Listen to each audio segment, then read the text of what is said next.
Lan suddenly stops, presses his hand to his mouth. The human half of his face drains of color, while the scaled half acquires a yellow tinge. A thick black drop of something seeps out of his eye and rolls down his cheek, leaving a dark streak. I'm fine. He takes a few steps, but staggers like a sailor on a ship. I guess Savamalekech is closer than I thought. There are so many demons here. Why do I sense this one so particular?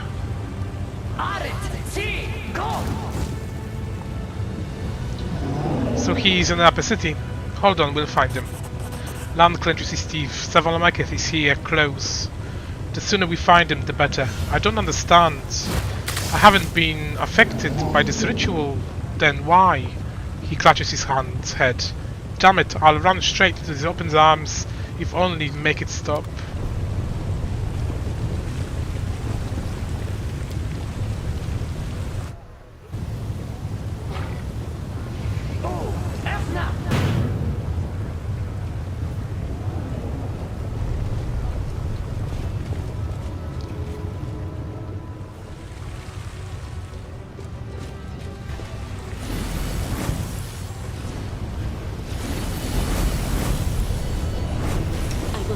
We will win this war.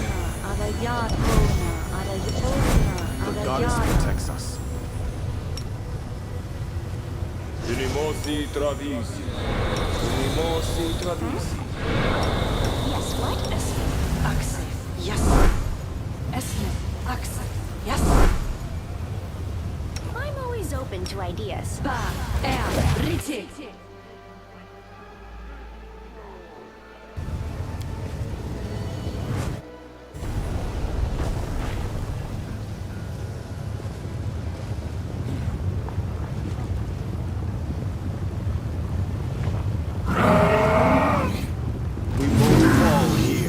I swear it.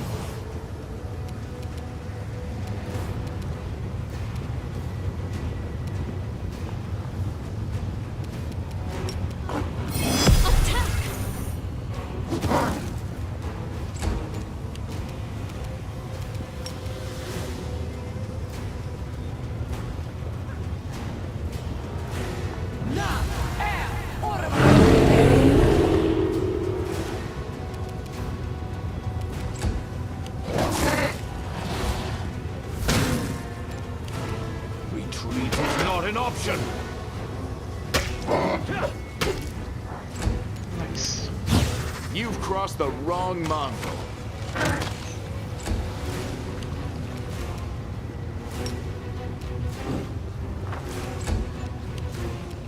The light. Take you.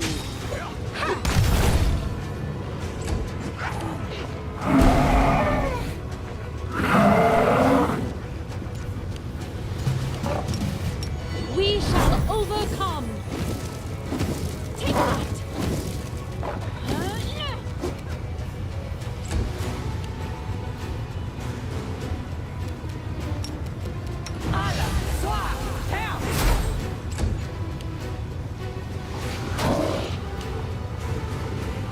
Kneel before me.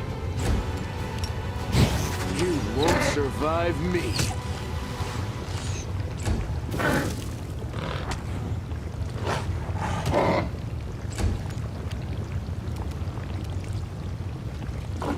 No glory without risk.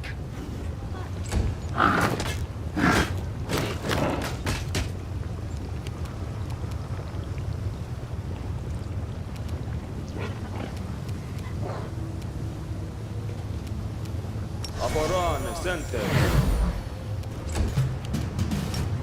Do not hold back.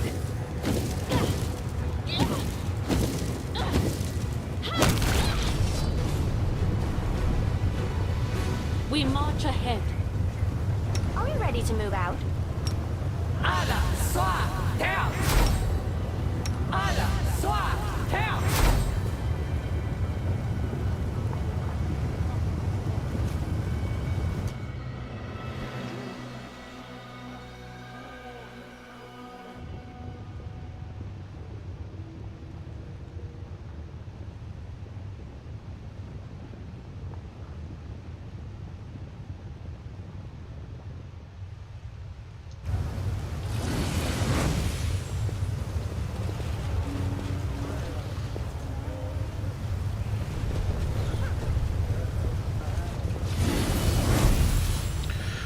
Lan drops to his knees, his breath coming in rattling gasps. And he looks at you, trying to say something, black liquid bubbling on his lips.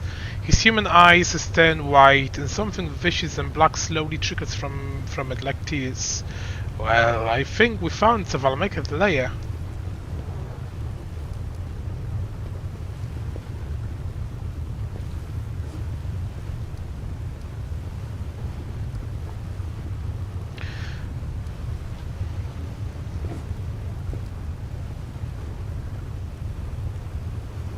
I don't think your body can handle this. Are you sure you can fight the demon? Lan shook his head. I can manage. I don't know what will happen I go in, but I won't be a burden. Even if I can walk, I'll crawl to him and gnaw at his ankles, or at least bite his toes off. Okay, suck it up then, let's finish it. Lan struggles to his feet. I will fight. I'm ready. If not for this, then for what, right? He's trying to smile, but he manages a painful grimace. If I kill him now, the Mongols won't have to suffer ever again. If this was a rehearsal of my death, I'd rather die fighting than that fiend than die like this.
A demon-thin figure which resembles a skeleton with glossy skin stretches over it. However, hovers above you. A sea of eyes glitters hungrily in the darkness. The mongrels have been trained well, and they make no sound as they await the master orders to attack. My child, you have finally come to me. It took you such a long time to find your father's home. I called and called. I started to think you couldn't hear my call, couldn't feel my touch. But I see that you do. Your body reacts to my presence. Black tea is shared for a great sin. They mean my poison has penetrated deep within you. Lan, this is your name, isn't it? I accept you, my progenitor son. I will accept you if you want to join me. How do you want to be initiated? With my poison in the flesh of the innocent? Like all of your kin, to build your strength? Or will you let me thrust my stinger in you? This will either kill you or make you the greatest of the mongrels. Decide now, while I, your father, am feeling benevolent. The chamber grows darker, almost as if Savalamek is absorbing the light. Lan full strength to failing to get up. I'd rather die than save you. His voice lowers a dull growl. And you are not my father, you freak. You know so little, you weak, pathetic mongrel. I made you. You are my creations, and you will return to me. Lying grinds his teeth to stop a scream of pain. Lies. Huh? What do you mean you made them? Mongrels are descended from the Crusaders who were poisoned by demon's filth. He bulging wide eyes, drinking his sight of Lan writhing on the ground. Yes, and I was the filth. I was the sweet poison that corrupted them. I'll tell you a story, my naive commander. A long time ago, when stupid mortals thought that one crusade would be enough, angels came down from heaven and fight among you. Quarrel, a child of light, led a troop of crusaders deep into the wound. The darkness deepens, the land screams in pain. Shut up, you scum! They walked for many days and lost their way. The wasteland seemed a labyrinth to them, as if someone had confused them on purpose. They ran out of food and water. Despair and incredible rabid hunger overtook them. Only Quarrel kept going and demanded the same of them. And then one of the Crusaders said, "He is a stranger, this angel. He is not one of us. If we kill and eat him, he won't be missed, and his holy flesh will give us the strength to get out of here. See how we walked so briskly without tiring? We will gain his strength." The other Crusaders were terrified, but the more the hunger tormented them, the more eagerly they looked upon the angel. And one night in the darkness they did what they had talked about, and the one who planted this idea in their heads dealt the first blow. And when the feast was over, I shared my Crusader's guise and assumed my true form. I told them I was letting them go home, but that my brand and brand of sin would stay with them and their children forevermore. My poison would flow in the veins, and when I gave the order, they would come to me. "You are lying," Clan is shaken. "You are lying!" So the Mongols' ancestors weren't noble crusaders. They are fallen sinners who committed a great and disgusting atrocity. They destroyed the child of light and do not deserve to see the sun, banished to darkness, doomed to starvation and deformity. The Mongols belong here with me. Flesh imbued with the poison is the only food they need. Serving me is the only life they deserve. I don't believe you. You're just making things up. Lan attempts to get up again but fails, vomiting vicious black liquid. If I'm lying, why are you squirming before me like a pathetic worm? You who has not touched my poison or been my servant. If I'm lying, whence the taste of blood and raw flesh in your tongue? Whence the hunger that is currently turning your guts inside out? Shut up, I'll kill you, I'll destroy you, I will! Your magic doesn't affect Lan in the caves below Canabras, but now it's turning him inside out. What's changed? Do you really think my powers are crude as that? In that cave I summoned those I chose, where I'm calling to blood of all my children.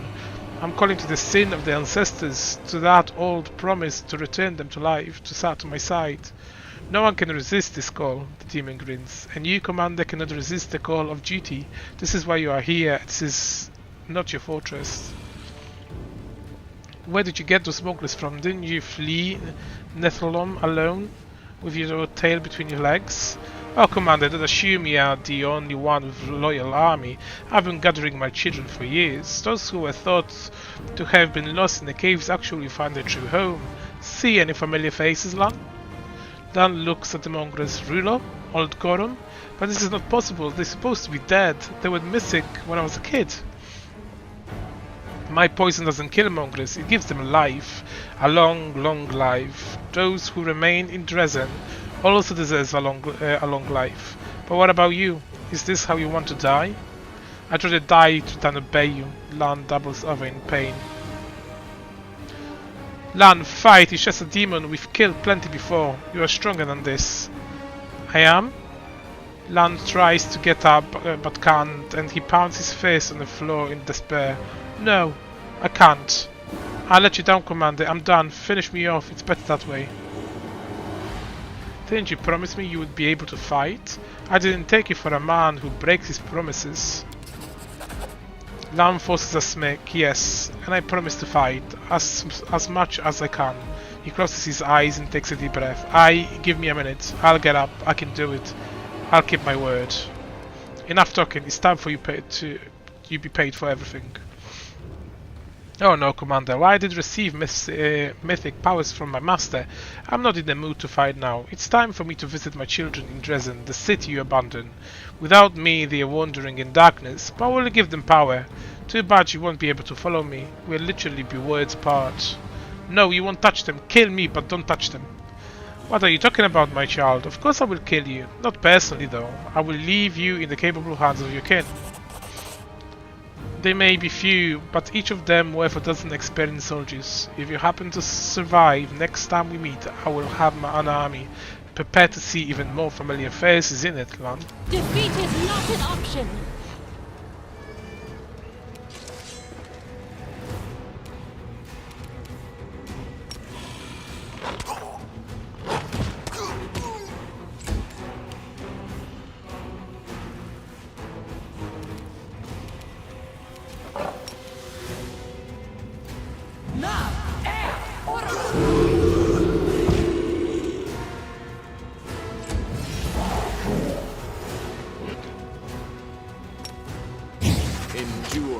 this! Did you see that? Strike as one.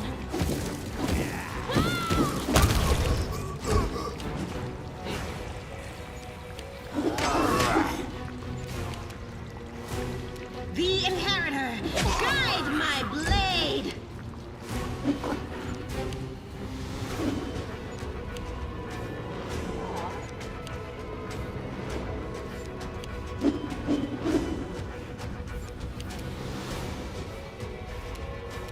Begone, fiend! This one's mine!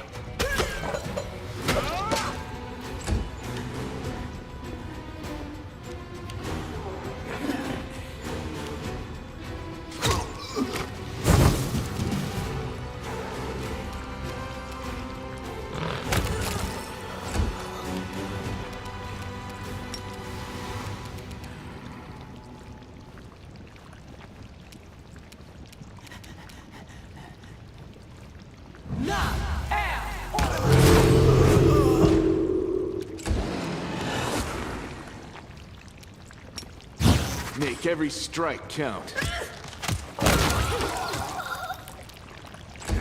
Attack!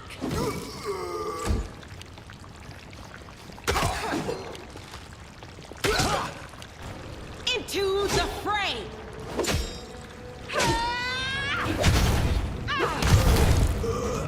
The light take you!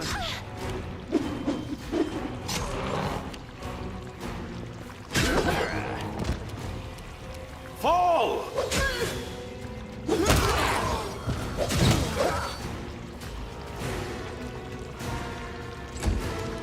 Press the attack!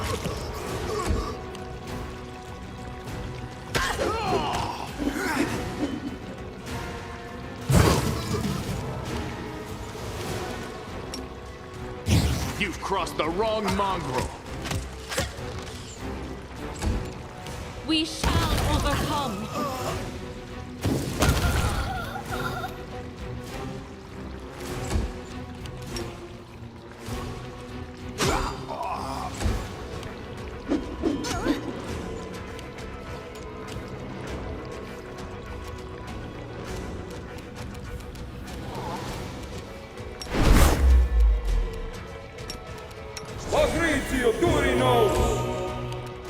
Retreat is not an option.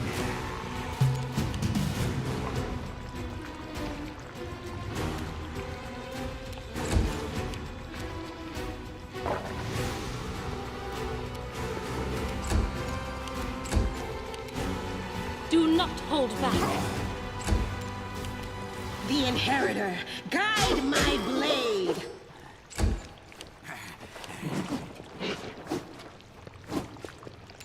I will bring down the divine wrath!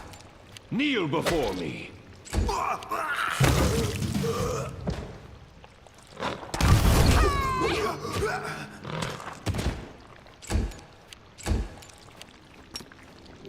You won't survive me.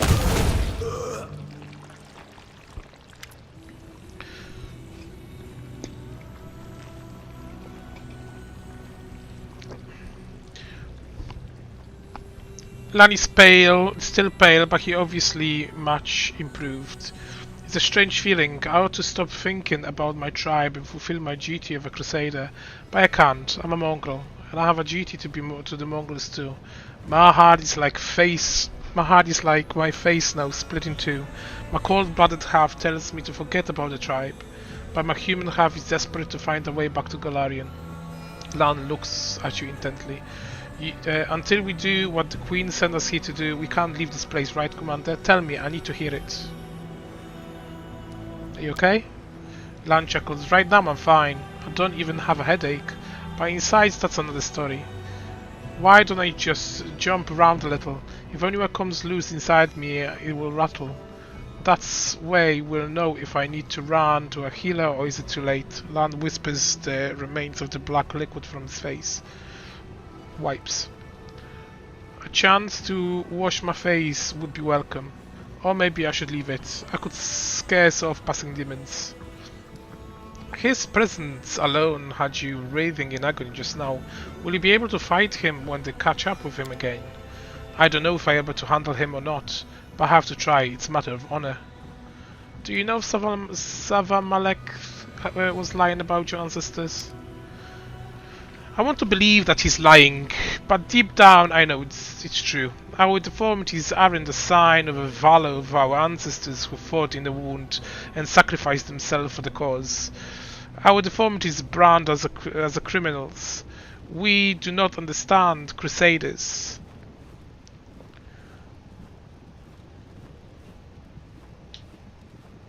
We outcasts who belong in the caves or in the abyss. I'll do anything to keep Saul and the others from finding out about this.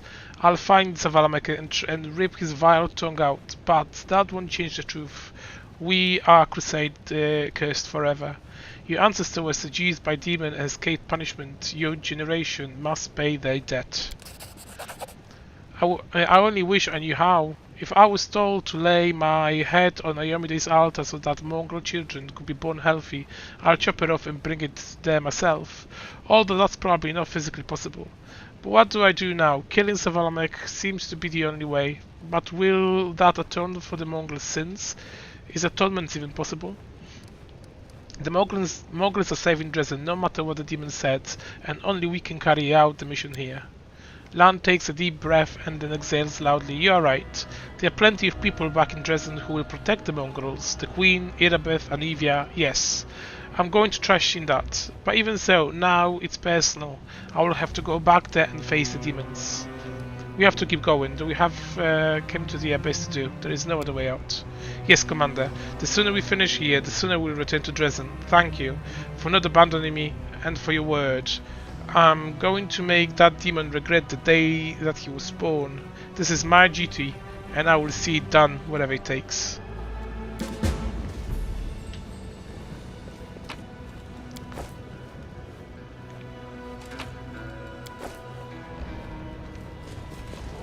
Can't hide from me.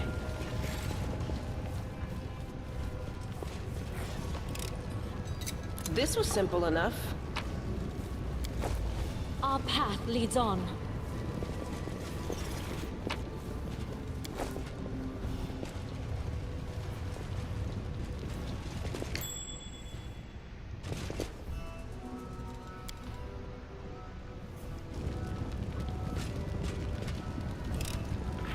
Call me again if you need to.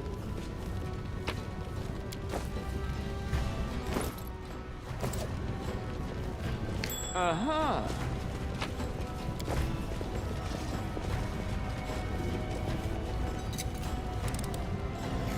This was simple enough.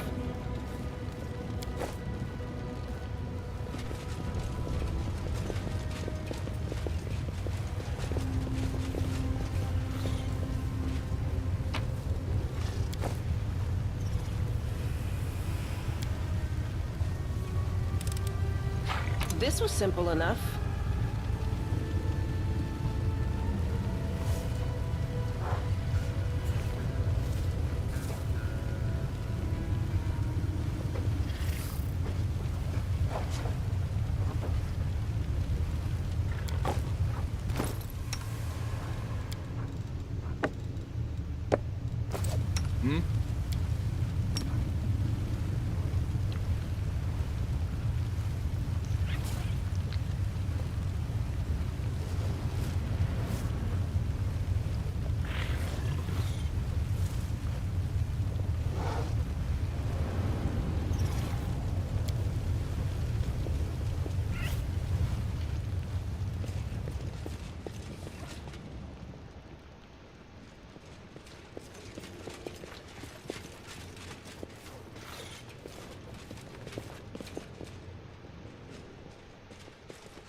hide from me.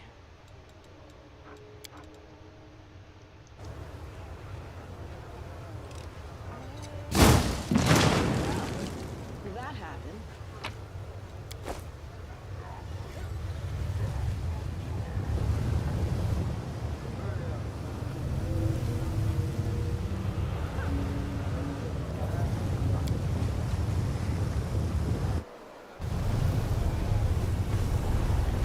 Without a doubt. Call me again if you need to.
A handsome young man in a snow-white toga reclines in a plush armchair next to the table, heaving with sumptuous food.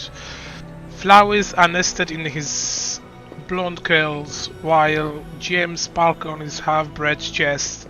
A boy sits on the floor before him, rubbing the soles of the man's feet with her scented oils. The master of the house greets Arushale with a wave of his hand. Even the glittering rings cannot hide his black, scabbed fingers oozing with pus. There you are, my venomous butterfly, more beautiful than ever.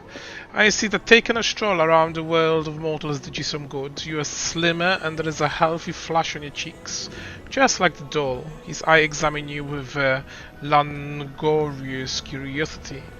And what is this? A souvenir from Golarion? A pretty thing, isn't she?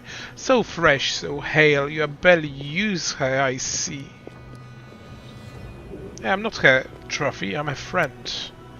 Order your slave to keep quiet, my butterfly, and I'll order mine to serve up her tongue as my next meal. Dimalchio sneers contemptuously without even looking at you, and then smiles cordially. Speaking of meals, please sit, eat, and as I'm feeling magnanimous today, your mortal pet may also partake. Just look at the perfect table I've laid in honor of your coming. You see, grapes? Every single one is gilded, and the wine from ruins of Asland is older than any living mortal, many demons, and even some of the gods. And last but certainly not least, behold our main course, a roasted drake. They eat us all at the time. They eat us all the time, so why shouldn't we return the favor? Thank you. Arushalay hesitantly plucks one of the gilded grapes, puts it in her mouth and chews slowly. It's been a while since I saw you, Dimalchio. What happened to your hands? The Azata raises his disfigured hands and smiles innocently. Don't you remember what these hands did at your behest? It seems the nature of the Azata cannot contain all the freedom granted by the Abyss without sustaining a little damage. But it's nothing, it barely hurts. Go on, eat, this is all for you. Or perhaps you'd prefer some human meat. Dimalchio grabs the slave boy by the hair and presses the sharpened, manicured nail to the boy's throat. Do you want me to serve him instead? Don't. I never had a taste for mortal flesh. Arushalay throws a remorseful look and forces herself to finish. Only mortal souls. You have managed to change yourself, Arushalay. That's the main thing. Sheila looked askance at Dimalchio, and he betrayed himself. On a diet, afraid of getting fat, clever girl. You Sukebai must take very good care of your looks. It's not like you have anything else. Now, if you don't mind, I think I'll sample this fine repast. He picks up a piece of meat and chew on it with a great relish, then wipes the grease of his and pus oozing from his hands on the boy's hair. Arushalay, did you eat human meat before? The Sigurboy shakes her head. No, but not out of kind of virtue. It just so happened that this particular atrocity was never to my liking. Dimalchio, I've come to ask forgiveness. I did this to you. I turned you to this. It's my fault. Fault? The fallen Azata laughs melodiously. What are you on about, darling? I'm happy now, thanks to you. Who was back in the regime? A dispute good for nothing. All I did was flutter around singing ditties, and now he gestures around the rich interior with his disfigured hands. I've got everything I could dream of. Treasures, slaves, the very best grub. I sleep in comfort with whoever I want. They respect me in the city. I open my purse and they prostrate themselves before me. All my enemies are gone now. What else is there to want? I'm happy. This isn't happiness. Is it not? Bad news to me. If having all your dreams come true isn't happiness, then what is? Fine. Let your mortal pet be the arbiter. You dirty fling, what say you? Am I happy or am I not? This is no justice. There is no justice in the Abyss, and there can't be no happiness without it. What drivel. Do you even hear your nonsense sprouting? What does justice have to do with it? Arushalay, why did you bring me this dreadful ball? I remember what you were when I first met you. So brave, so kind, so inspired, and I ruined you. Forgive me. Bah! All you did was teach me what life is all about. I didn't find it amusing back then, but when I understand your valuable lesson, The old me would never have achieved what I have what I have now. I didn't even have desires as such. What did I want? Justice, freedom, sugary froth, and idealistic drivel? I should thank you for opening that milks of ice. Instead of replying, Arishale begins to hum some strange melody. Enough, stop that, it's making my head hurt. You want some music? Here's the real music for you. Hey, the matcher claps imperiously. 3 cancely clad succubi enter the room and start playing musical instruments.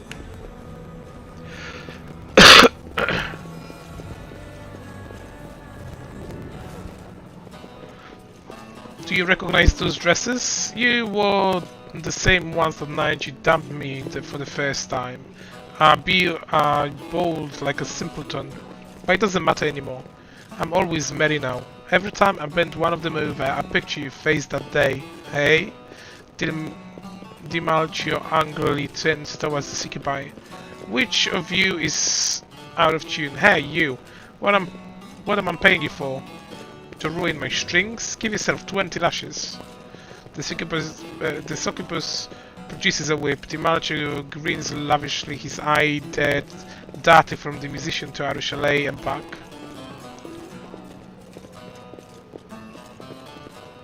Arishale, you have no idea how much I want to behead him right now. Arishale nods. I understand, but this is my fault. I made him like this. Arishale stands up. I tried to apologize, but you clearly don't need my apologies. Let's have it your way then. I just want to know, I wholeheartedly regret what I have done to you. Goodbye, Del Machino. I'm leaving, and this time for good. Sit down, you whore. The Azata slams his hands on the table, staining the cloth with black pus. The other succubi produce whips and smack at Arishale and you. You're not leaving this place again. You are mine by right, and you stay mine forever. That's enough. I don't want to kill you. There's no need to fight. Let's go our separate ways and not hurt each other anymore. Desna know we've had enough of that already. Oh, I don't want to kill you either. I want to gouge out your eyes and pluck your eyeballs. Then I'll perforate your tender skin and fuck every one of those holes too. Then I drill a hole in your head. And he stands up. I haven't even begun to hate you, bitch. I've dreamed of this day for so long. You get them. Hey boy, help us deal with him and you'll be free. It was I who tempted Arishale and forced her onto the path of God to run away to meet the same fate. What? The path of good? Ew, disgusting. Why ever catch it? No, I'm getting involved in this.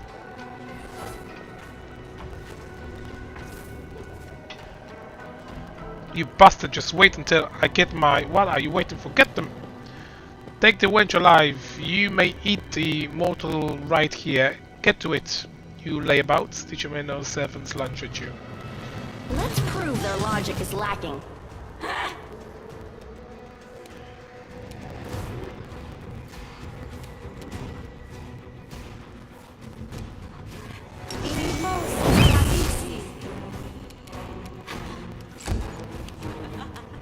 Strike as one!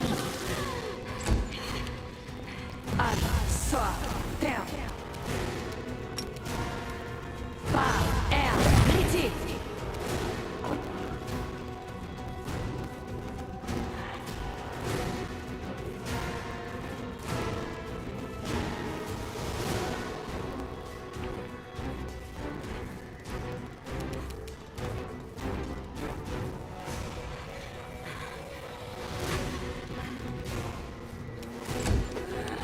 Contemplate on your mistakes!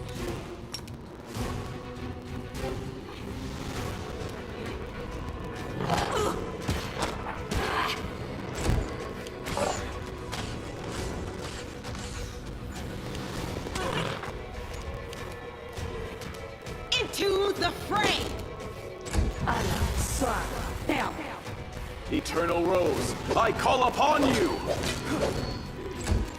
This one is mine.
The light.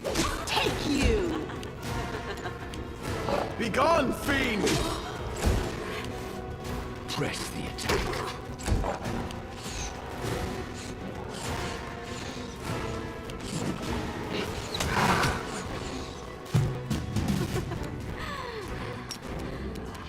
I will resist.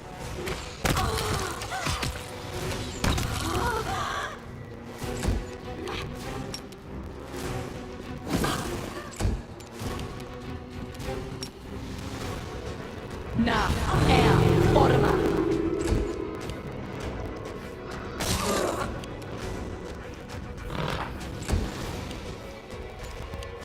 No glory without risk. Retreat is not an option.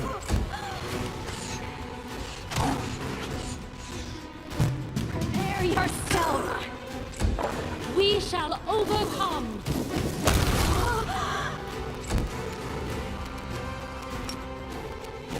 Na Aeon Orma. Does that Bessie Steven truly demonic snarls? He points his weapon at Arishal chest. You're going nowhere, bitch. Nowhere. You're mine. Dimalchio, I've renounced as evil. Now I serve Desna, your former mistress. If she gave you a succubus like me a chance, surely she can forgive you too. The path of ascension is difficult, but... Am I toy to you? You send me to the abyss on a whim, then you change your mind and call me back to Elysium. Stuff your ascension up your... Tiazata shake his head. Suddenly he looks desperate. Arishalei, my girl, my butterfly, enough of this nonsense. Do you want me to apologize? I'm sorry, I'm so sorry. I didn't mean to say any of that. I just miss you so much. I needed you so much. You are my only desire, my only dream. You alone. The Malch falls to his knees and reaches for Arishalei, who recoils in disgust. Everything I've hoarded, the treasures, the slave, it's all for you. Stay, I beg of you. I'll give you everything. I will all be yours. Just don't leave me, please don't leave me. Arishalei, he's lying to you. Even he thinks he's telling the truth now. I know. I'm sorry, Dimalchio, but I can't trust you. Get up, Dimalchio, that's enough. For the last time, repent. Either follow me or the path to Desna, or get out of my way and let me go. Is it like that then? The fallen Zacha jumps to his feet. Then I would rather die than let you leave here.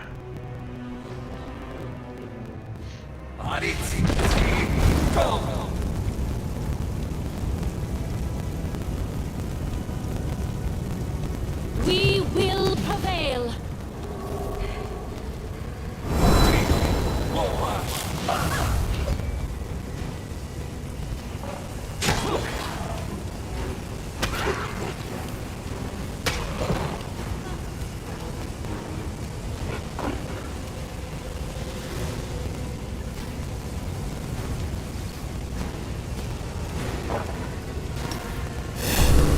Into the fray.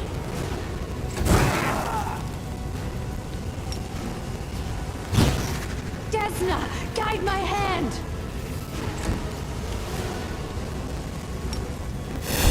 Kneel before me.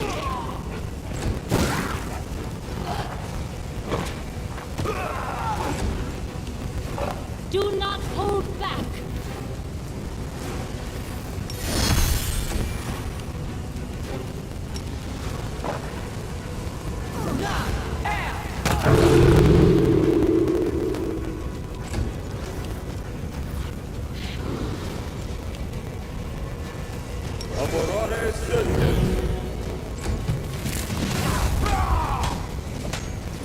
I can still fight. I failed you, friends.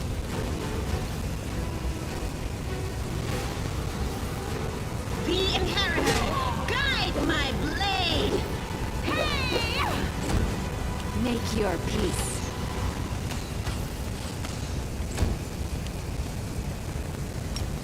This one's mine.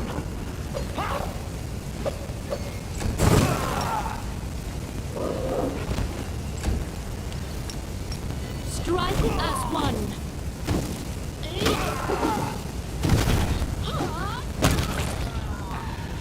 Arishale kneels before the dead Azata's body. She closes his eyes and plants a kiss on his bloody forehead. Forgive me, dear Macho. Forgive me and farewell. Let's go, Karalpala. The succubus wipes away her tears. There is nothing left for us here.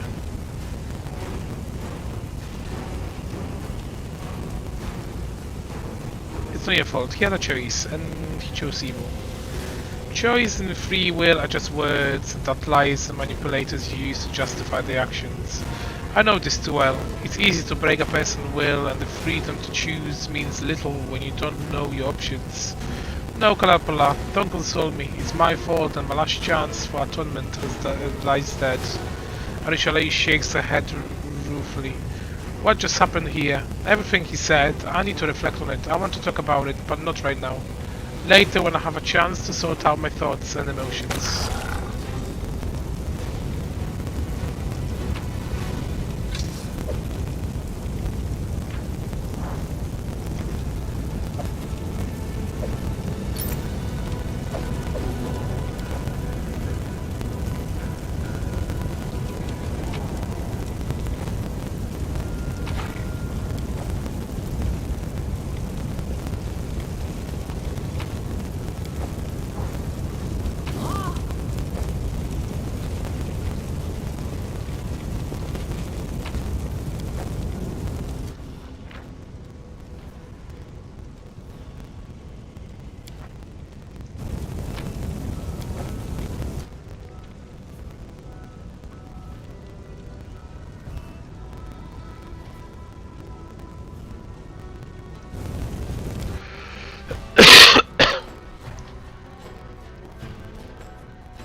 Forwards.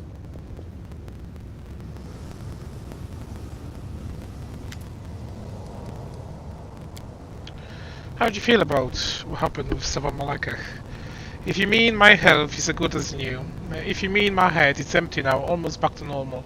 I've forbidden myself from thinking about Savala Maketh and the mongrels, and if I do, I'll go crazy. Lan chuckles. Life's an amazing thing. You try so hard to avoid what you're afraid of, and it gives you exactly what I've always been afraid of, being helpless. And now I'm here, and my tribe somewhere else, and it's unclear who I'll find when I return to them. I was afraid of being useless to a comrade in a moment of peril, and of course that's exactly what happened.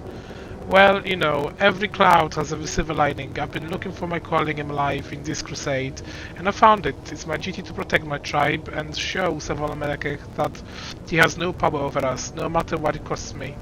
Maybe what I do will have to impact on a wider struggle, and it's not like anyone cares about mongrels, but my fate is bound to my tribe, Lankovs. I'm sure Sol will make a cave drawing about it, and I'll remember as every heroic sick man.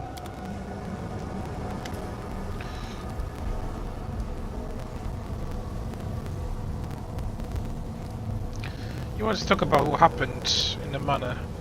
Yes, I thought a lot about what's that I said and understood. Wait, I think it would be easier to show you instead of trying to explain everything. Will you follow me into my dream again, please? Okay.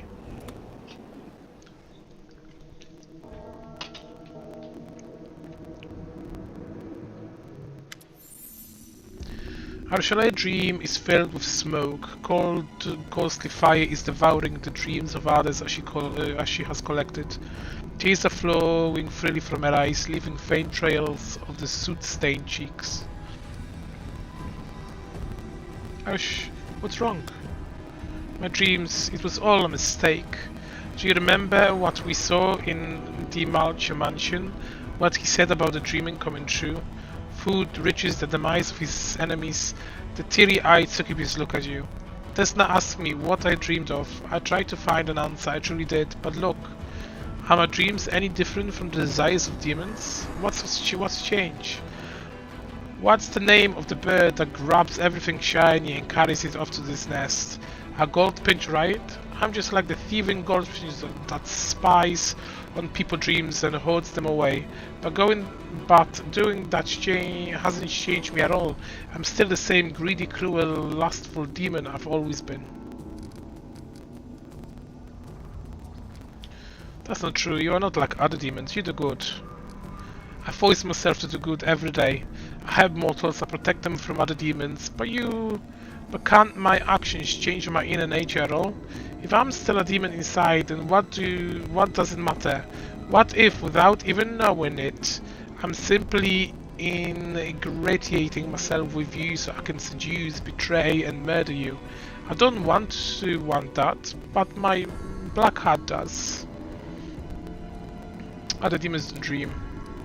That's true, but this is my dream, and it's full of things that demons say in reality. So what are you going to do now? Now I shall look at her burning dreams with sadness. I have to start anew. I still have my own dream.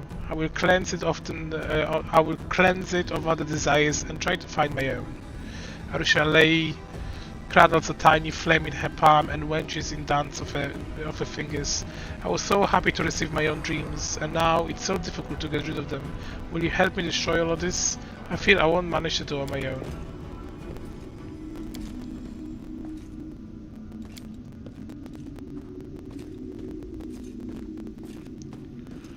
Thank you for giving me the dream.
Our chalet dream has been swallowed by flames. Ribbons of smoke drift away, carried by intangible wind. A black shadow lurks in the darkness, staring at you. This is our chalet in a decapitated nightmare. The succubus touches the table. The fire not only failed to destroy it, it somehow made the table even more real. Our chalet studies it with a mix of sorrow and confusion. What's wrong with this stupid table? Why didn't it burn? Think about it. Why this table? Why is it important? I don't know. I don't. The chalet knocks on the wooden surface. It's just a table. And even fresh bread used to be here. But this is gone, and yet the table remains.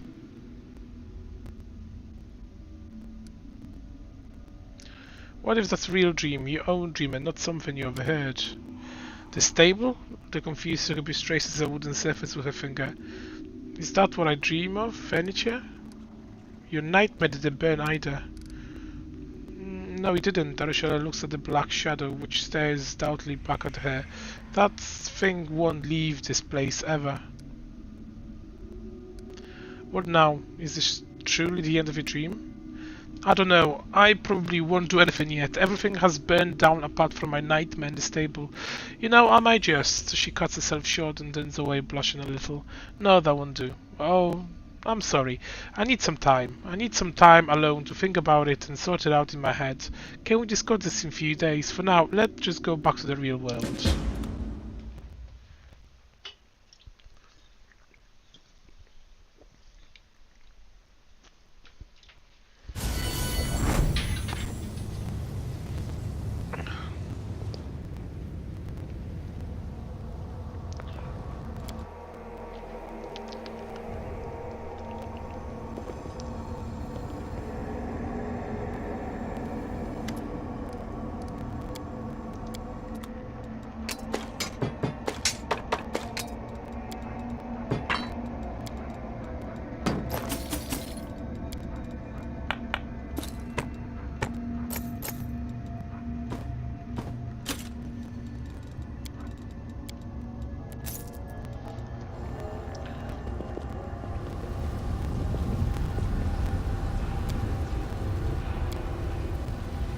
I know you've been through a lot. If you ever need to talk, to relieve your soul. If I need to relieve myself, I'll find some bushes. No need to help.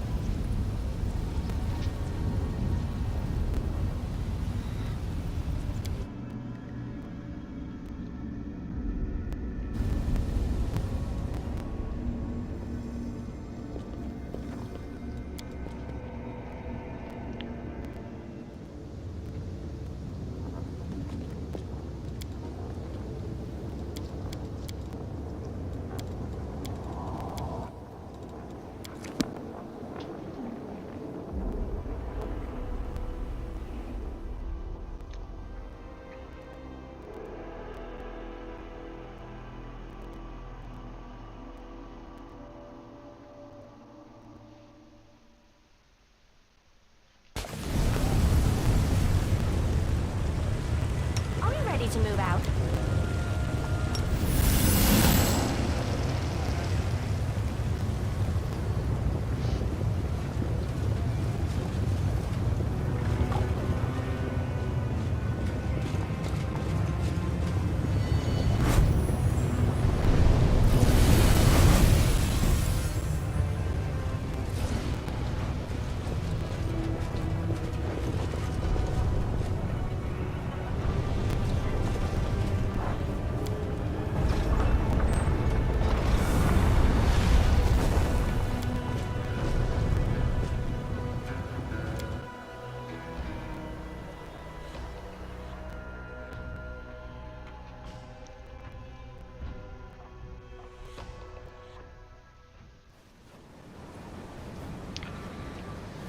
Our time has come.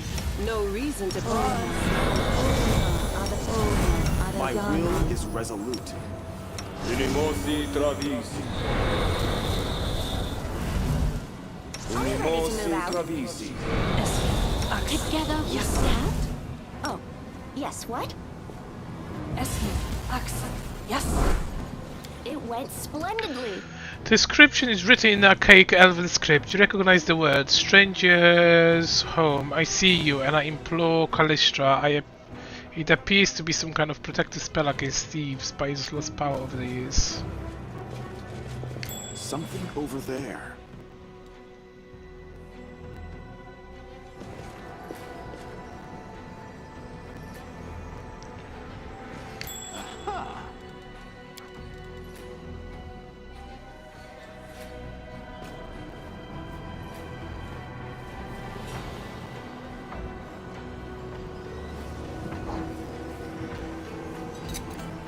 Damn! It's just not my lucky day.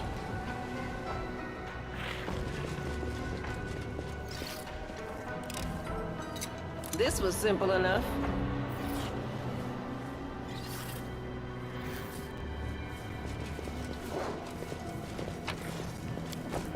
We march ahead. Can't hide from me.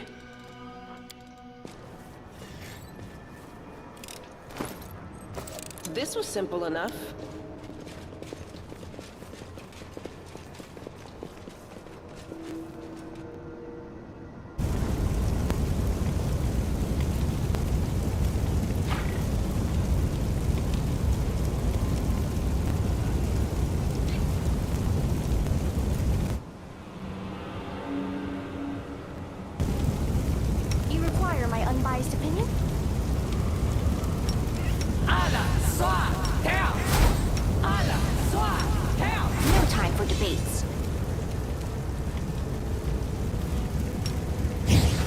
endure this!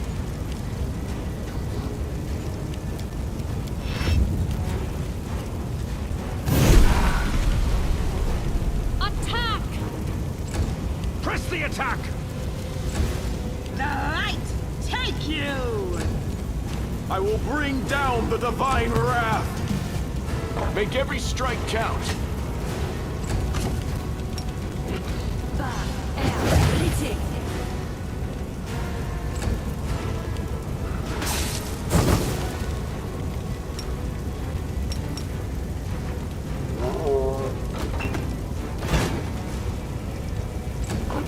We shall overcome. Take that! Retreat is not an option! Into the fray!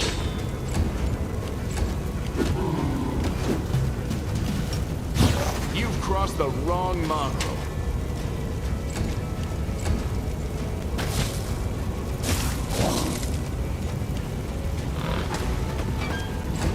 Do not hold back. This ends you. Kneel before me. The inheritor, guide my blade!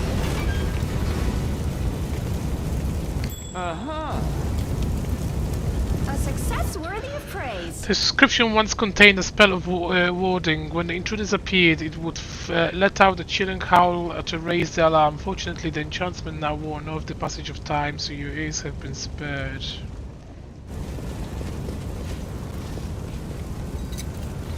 Call me again if you need to.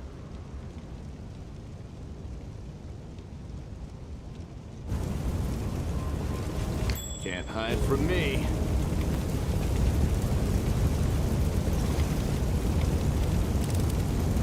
This was simple enough.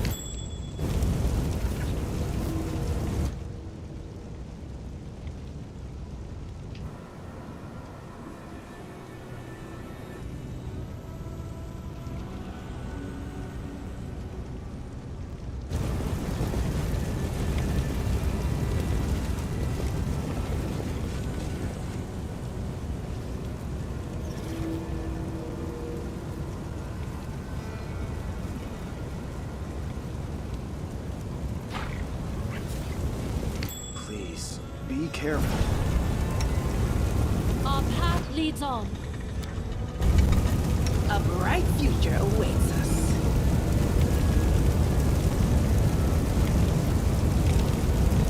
This was simple enough. Something over there. Rely on me.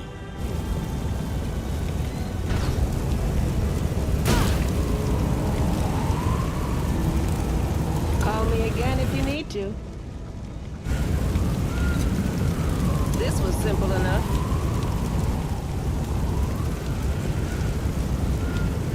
I will help where I can.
This was simple enough.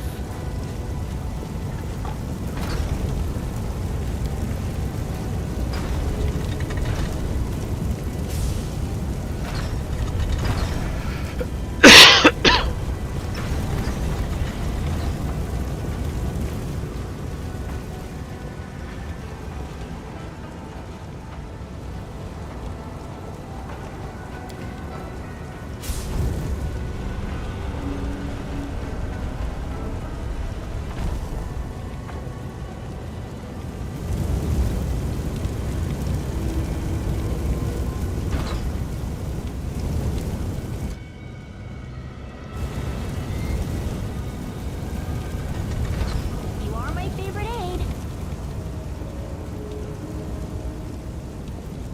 A failure is just a step to a success.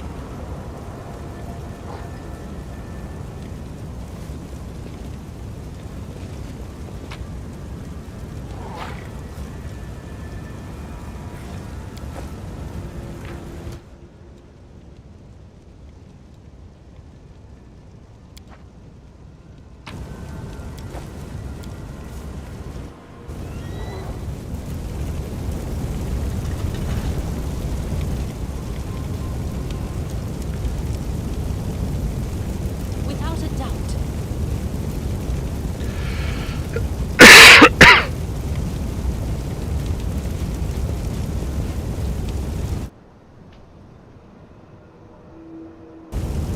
Forwards.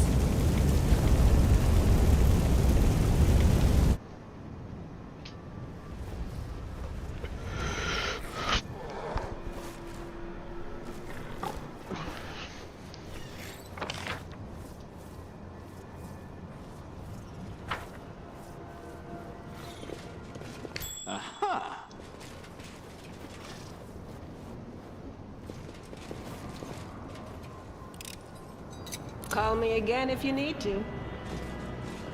We march ahead.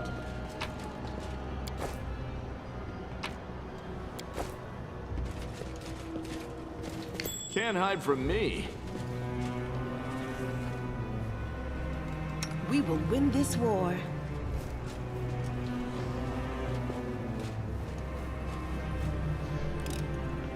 This was simple enough.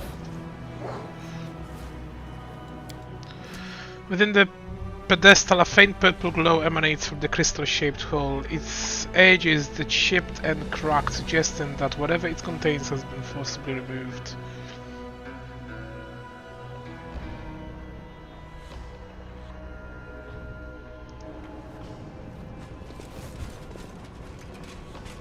That is quite a discovery.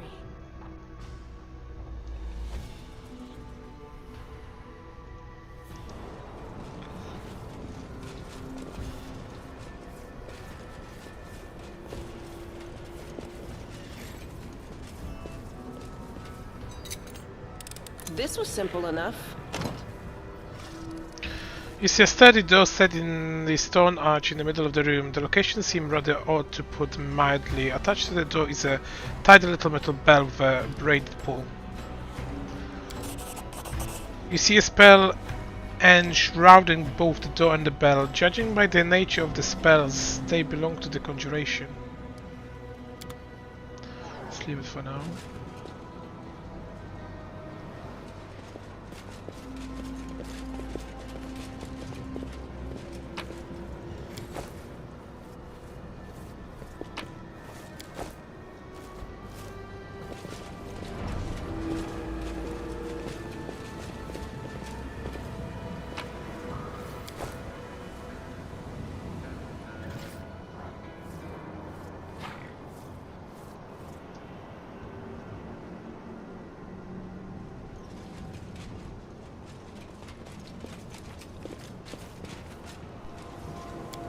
A success worthy of praise. Though this magic trap is now old and dysfunctional, rather after centuries of disuse, it would only once irreversibly blind the thief who gazed upon it.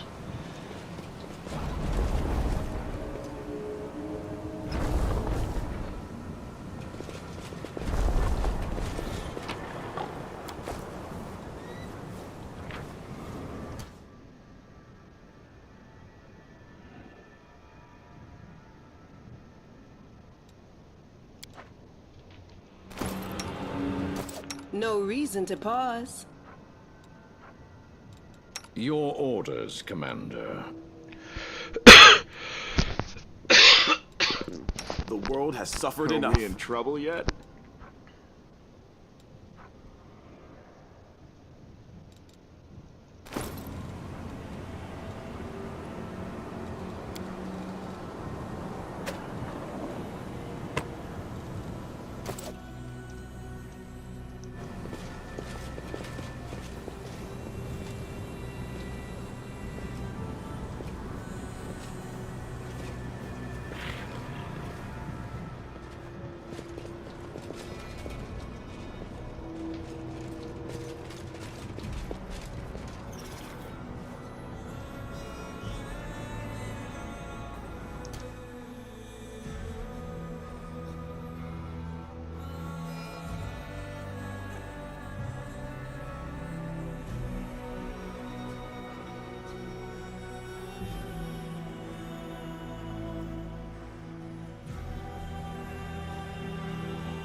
The door swings open and an emphatical form appears in the opening. It looks like a soap bubble.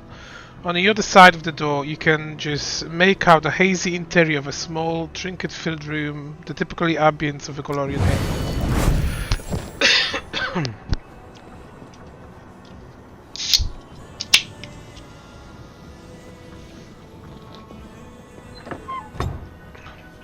Clutching the door handle, a skinny figure falls through the soap bubble.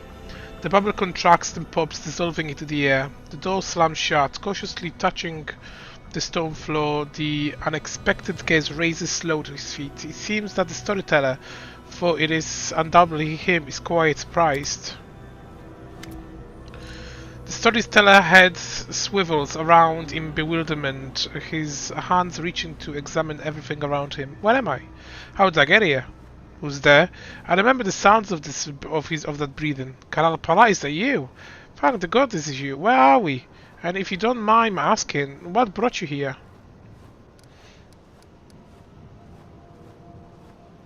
I'm here to look information about certain purple crystal, but I found you. The storyteller nods with understanding. You were looking for the heart of the tower. Yes, I studied its capabilities here in the city.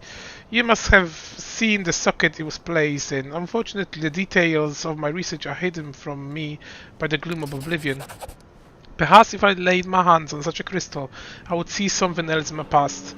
Do you know where to get one of these? Do they come from mines or maybe from the bottom of sea? The elf takes out a delicate compass from his bag, the needle of which is slowly but constantly spinning. I sense the power we are looking for. My hands have touched it in the past. In the past I do not remember. I think a little divination will come in handy. I can set this little trifle to help you.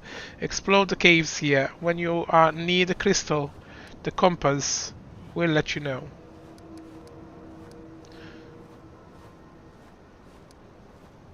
Why did you need this portal? Thanks to you, I now remember that in the past I was the court mage of the Lady in the Shadows. It was probably then that I created this portal to conveniently travel from the Abyss to Golarion. And how did you get here now? The storyteller listens intently to the sounds coming from the city. A good question. Judging by the demon speech I hear, we are in the Abyss, correct? Then I suppose I was brought here by the portal. I was most likely activated by you.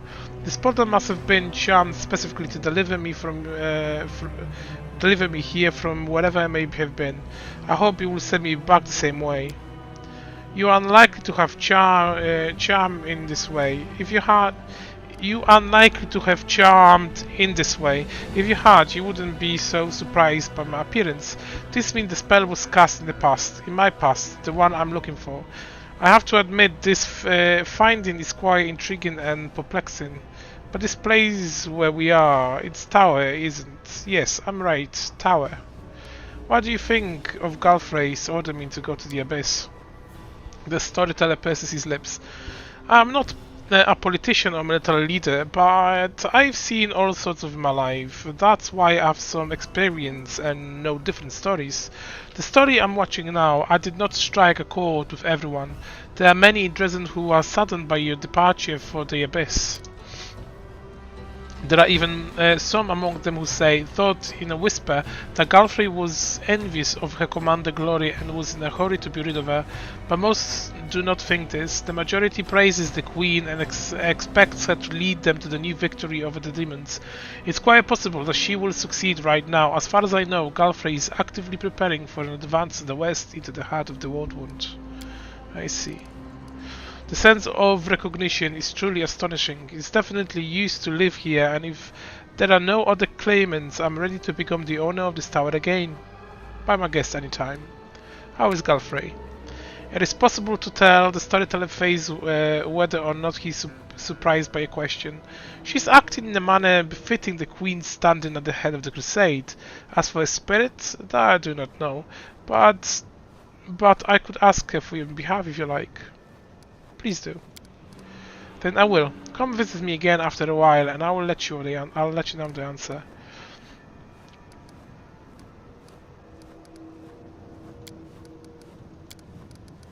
I found a page that might interest you. The story clinches the pages you brought. His voice become a bit younger and more energetic.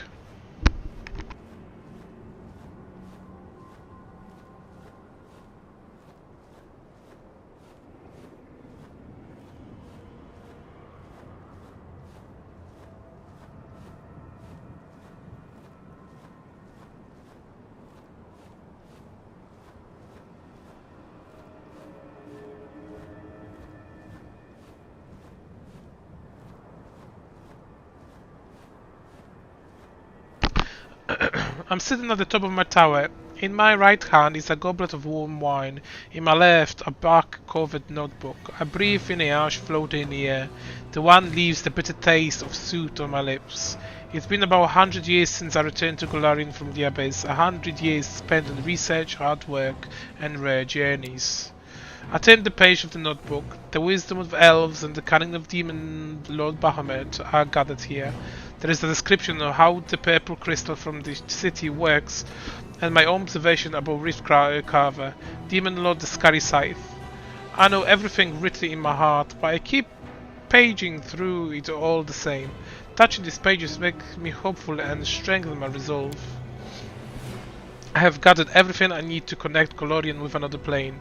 I'm close to saving the smoldering member of Golarion, hiding them from airfall. Just a little bit more, a decade of 100 years, and everything will be ready for the ritual. A cold shiver runs down my spine, and I smile. Kinney is trying to get into my tower again. A world of ruins presents many opportunities for a thief. Forgotten ancient treasures left by their owners and therefore taken. Those objects are not so precious nowadays, but they can fetch a good price on other planes. However, my friend stubbornly continues to try and evade the protective traps of my tower. He got caught, predictable. The tree guards safely untangled Kenny in the branches. You got to the 3rd floor of the tower today. Nice try. I smile, sip down my wine, and turn the page of the notebook. My friend will have to wait a little longer before it's released. I'll finish my wine first. Why does Kenny tries to get into your tower? The storyteller shrugs and frowns. All this started with the innocent joke when I boasted to him that my tower was now the safest place in Golarion, and he decided to prove me wrong. It's been 20 years since then, and it's become a very long-running joke. Once every few years, Kenny tries to get into the towers secretly and steal something from me. My precious book of research notes, or Heart of the Tower, the purple crystal we got in the city. I play along, truly happy every time my friends come to visit, but deep down I start to worry. Tell me about Golarion after Airfall. The storyteller gulps. It's frightening here. Many people have perished, cities have been turned to ruin. The few who are still holding on fall deeper into degradation, with each passing day turning into barbarians or bandits. Not a week goes by without someone trying to attack my tower or rob me.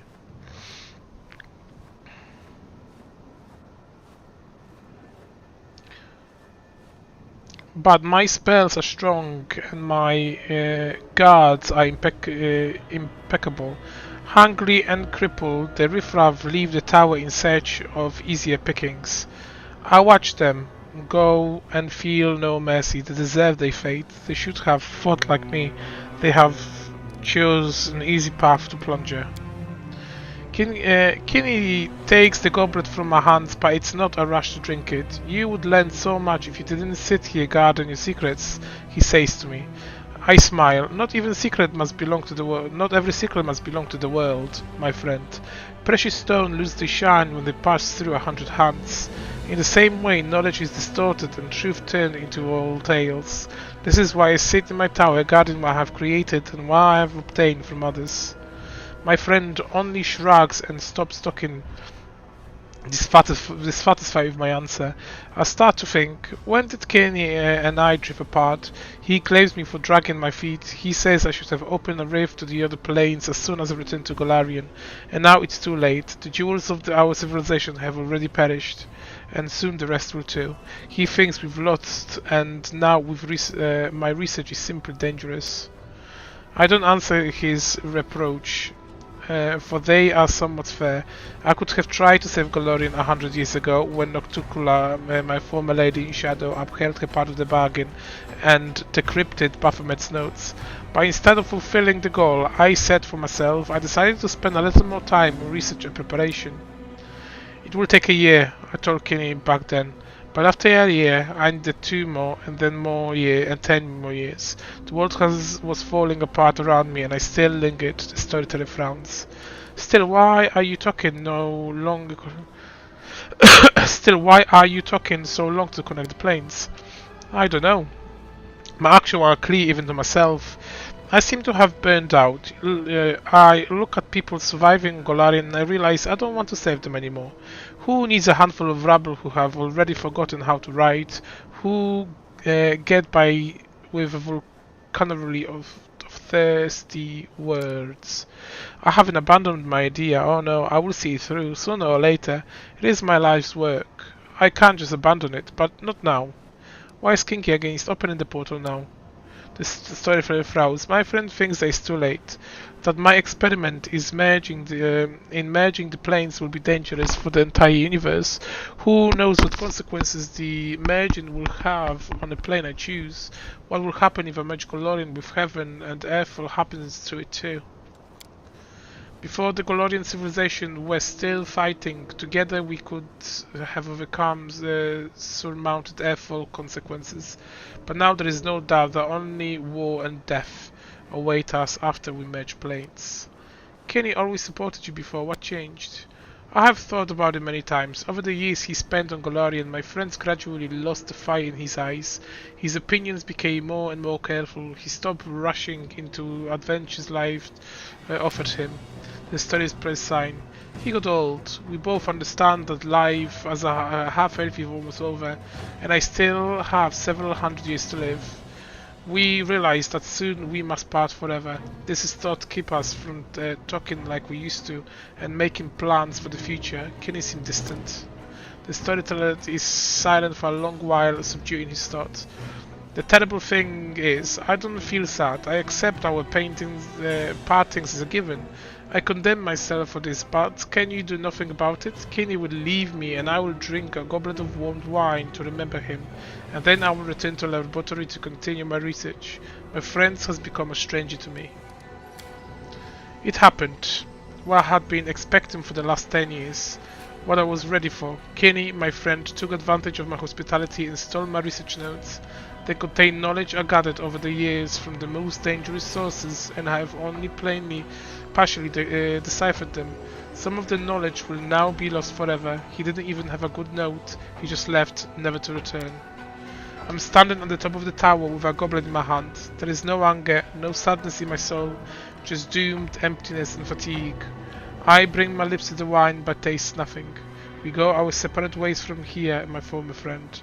I used to adore our friendship, looking for approval in your eyes, but now it has become a burden, and dried out like a shriveled orange peel. I inhale deeply, filling my lungs, and toss the wine from the goblet. Entering the laboratory, I open a secret door and take out the real notes, not the skillfully crafted decoy I put for Kenny. I will finish my life's work and merge the planes, even if there is no longer any point. I can't do otherwise. The storyteller runs and tired hands over his face and tries to smile. I feel exhausted suddenly, like I'm feeling the entire weight of all the years I've lived. But this is not the end of my story. I know there is a secret in my past I have yet to uncover.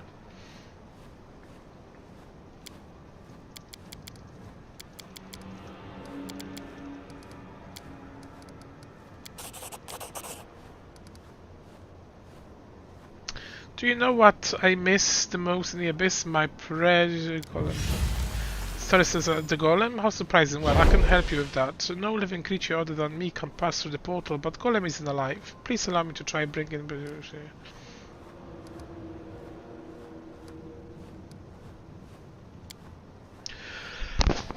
I suspect it's difficult for you to carry our mission surrounded by enemies. I would like to help. Unfortunately, I will not be able to bring your allies or reinforcements through this portal. Supplies, however, when I return to Gororion, I will buy some travel necessities. If you need anything, just ring the bell and I will deliver them to you.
Without a doubt.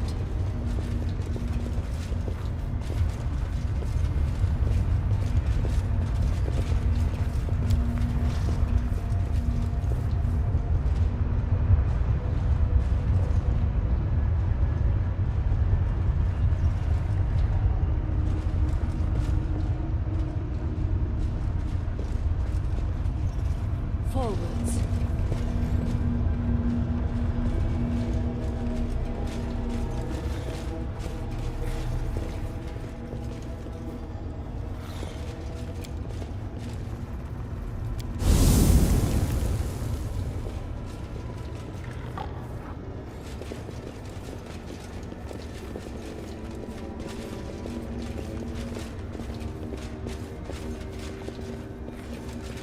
Please, be careful.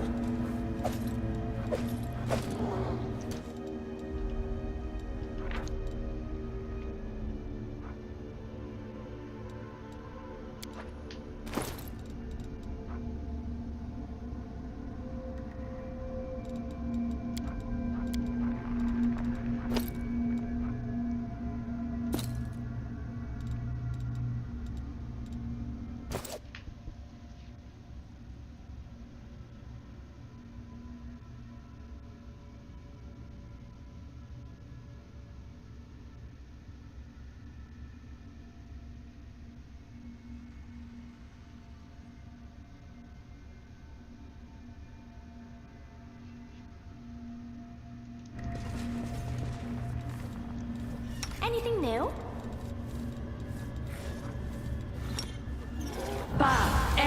Meditate on your mistakes. It might make you feel better.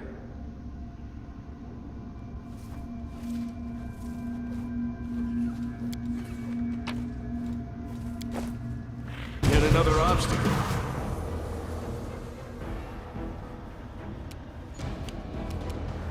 The light, take you!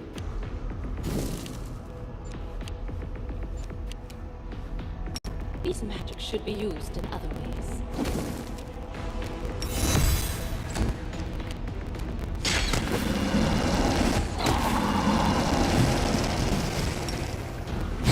You won't survive me.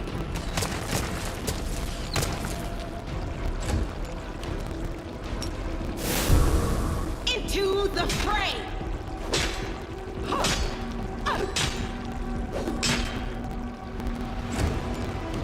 This one's mine.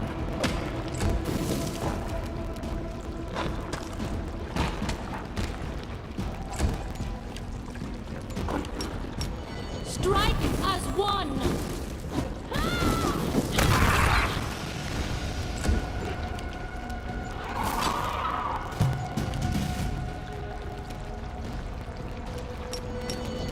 Endure this! The Inheritor, guide my blade! Press the attack.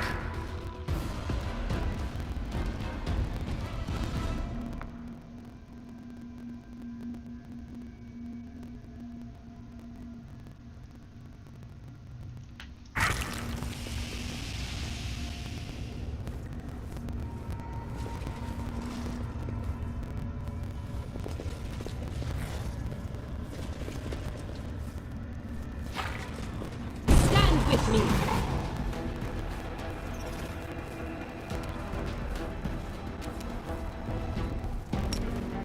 Attack!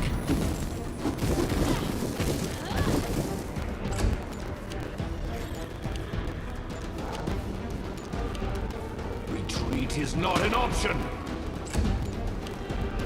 The light, take you!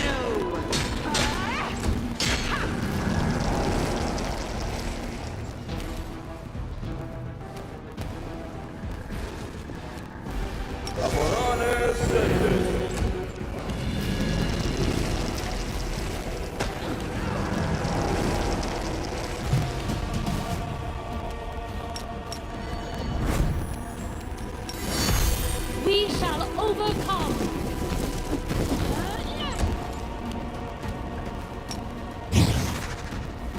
Make every strike count.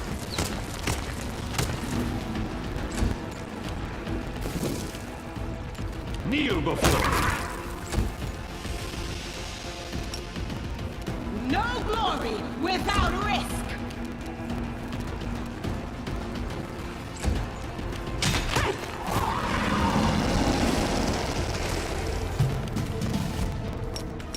Do not hold back!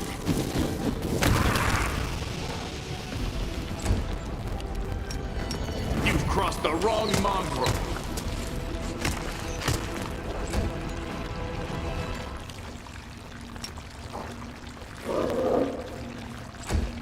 This one's mine! The Inheritor, guide my blade! Eternal Rose, I call upon you! This condition is irrational. Strike as one! You won't survive me.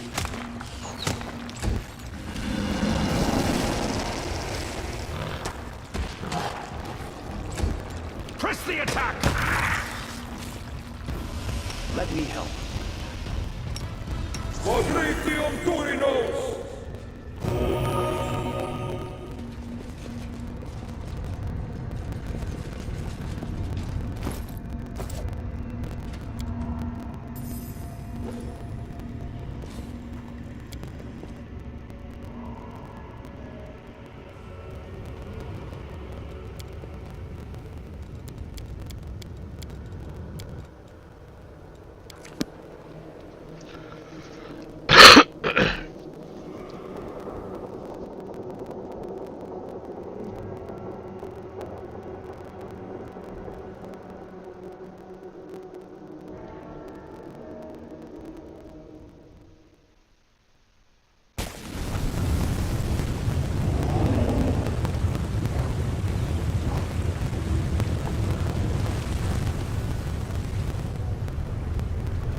The storyteller bows his head in greetings. I have spoken to the queen as you asked. Galfrey was silent as she listened to my question and whom it come from, and she stayed silent for a long while afterwards. Then she asked me to give you this along with the words, with my blessing, if you can accept it. Did she say anything else? No, she just asked everyone to step out and leave her alone for the time being. Thank you. I want to replenish my supplies. Let's do that first.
Let us not hesitate.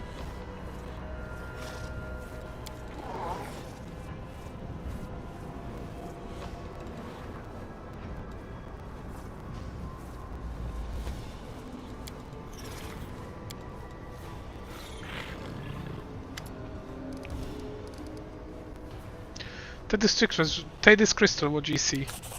The storyteller takes the crystal and his face becomes twisted with evil rage and a screeching cry bursts from his lips. A bloody stain spreads across his chest and the storyteller with visions once again burst into your mind, just as they did in Canabras when you brought him the stone chisel. My wings takes me higher and higher, stirring storm. But even they cannot disperse the ball of darkness hanging in front of me. Stupid little maggot, you think you can fly as high as me. My cheeky opponent does not answer, and the wound under my heart continues to gush stream of blood, tainting my feathers of the black bolt and dripping into the dark waters of Ishaya. This is something wrong with this sword. My strength is dwindling too quickly. This means there is no time to waste. I'll grab her, scrunch her up, cut her with my claws, and throw her to the very bottom of the abyss.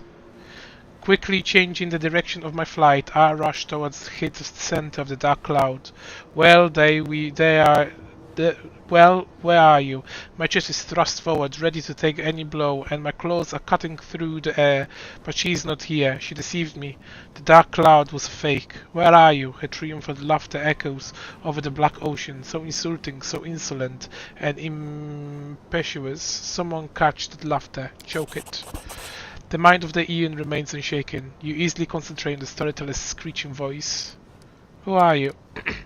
You don't know me. I am the demon love Alintiha, lady of harpies, sweet voice mistress, and seductive peril. My winds can embrace a mountain, and all of the abyss know my name. Who are you fighting? That pathetic upstart Nocturkilla. She attacked without warning and wounded me, and now she is hiding in her shadows, thinking she can get away from me. Your pathetic leathery wings can't compare with mine. What are you fighting for? For power, for might, for superiority, for the right to fly over the endless waters, for the right to seduce the unlucky ones of our choosing. One of us will perish, the other will rise to get everything the loser owns, and I will be the one to triumph. How will you find end? The storyteller's voice changes. You hear the death rattle. She will win, overpower me, weaken my spirit, and my body will drop into the waters of Ishia. The elf voice becomes lower and lower, becoming denser and stronger, like a stone that has decided to talk. From now on, I'm blood. I said and thicken.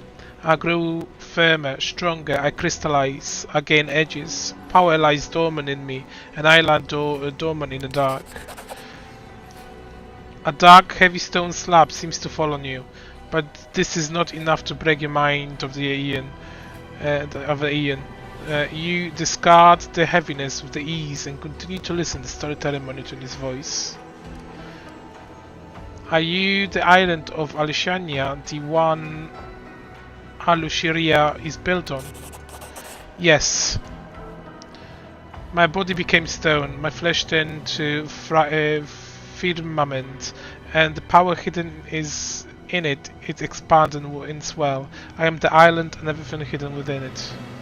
I thought the souls of demons lords went to the rift of repose after death. Yes, but not me. The one I used to be. She was supposed to go into a secret place, but someone stopped her, locked her in this body. She didn't want those who fell at her hand to return. She found a way to lock the power in the remains, and the power is still there. So where are you? I'm lying on the ground, in the depths my paths are laid. I am asleep, waiting for greedy hands to touch me, gather me up, take my power from their own.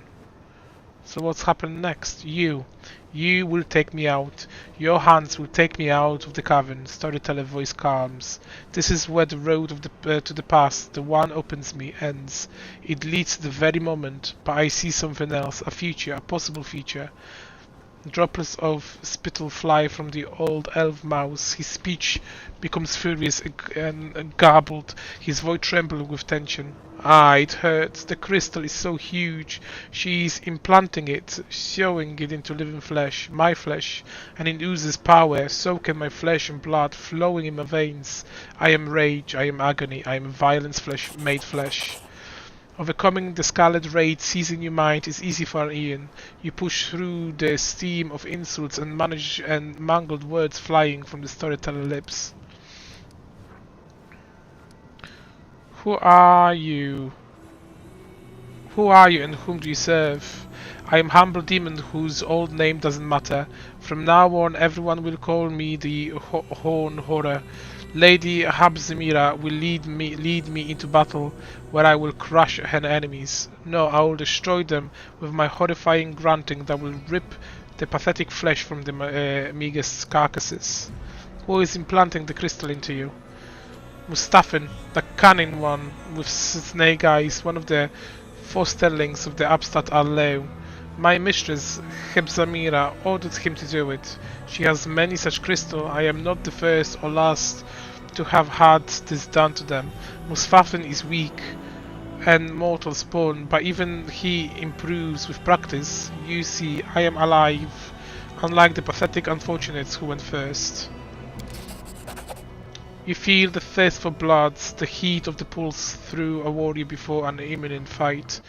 The pride swelling within the demons that is sparkling through the storyteller, that power that he yearns to feel as soon as possible, the duty that he intends to embrace with honor. What fight awaits you? We are going to fight Nocticola. That winged upstart has been troubling our love Baphomet for too long. Time to remove her from the board. How do you expect to defeat her in her domain? We have followers in the city. They will strike from the inside, cripple her, drain her blood, and then our army will bring down all its might given to us by the miraculous crystal, and Nocticola and her pathetic servants will fall. Enough. The storyteller vision fades with the terrible heat in your chest. The old elf comes back from his dream with a helpless sigh. What a horrible vision. I'm completely exhausted. I never expected to touch the memories of a fallen demon lord who had never found peace in the Rift of Repose. I share the vision with you. I like when you brought me to the stone chisel in Canabres. Stretch, could it be that those two objects are connected to each other or to you? So the crystals of demon blood. Yes, hardened blood in which the spiritual power of the perished demon lord is sealed. In this case, the power of Alinthia, who was killed in the battle and locked in her own remains in an unusual way. So this city is built on her corpse. In a matter of speaking, yes. After a spiritual power of Alicia did not go to the Rift of Repose, Nocticola began to transform her dead body, forcing it to expand and assume a more solid static form. I can only guess what a nightmare this imprisonment was for Alicia's spiritual essence. How can this stone ground powers? I suppose that it happens as a result of some merging process, after which the unpleasant power of the demon lords will literally flow into your body, or body of the one who uses the stone. And what is the Rift of Repose? That is where the souls of fallen demon lords go. After death, they usually return to their own abyssal realm, but in death finds them again before the years passes, the abyss dumps them in the cemetery. In this stone rift full of fog, the souls of the grand demonic dead turn to stone statues and stand for eternity, slowly becoming thread with cracks and gradually falling into ruin. It is a kingdom of decline and decay, and a visit there must serve as a good lesson to those who believe their own might and deem themselves invincible.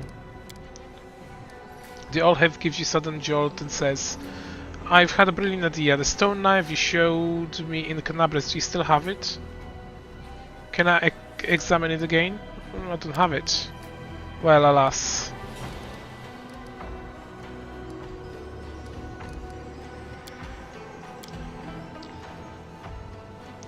Certainly not. Let me touch them and I'll see.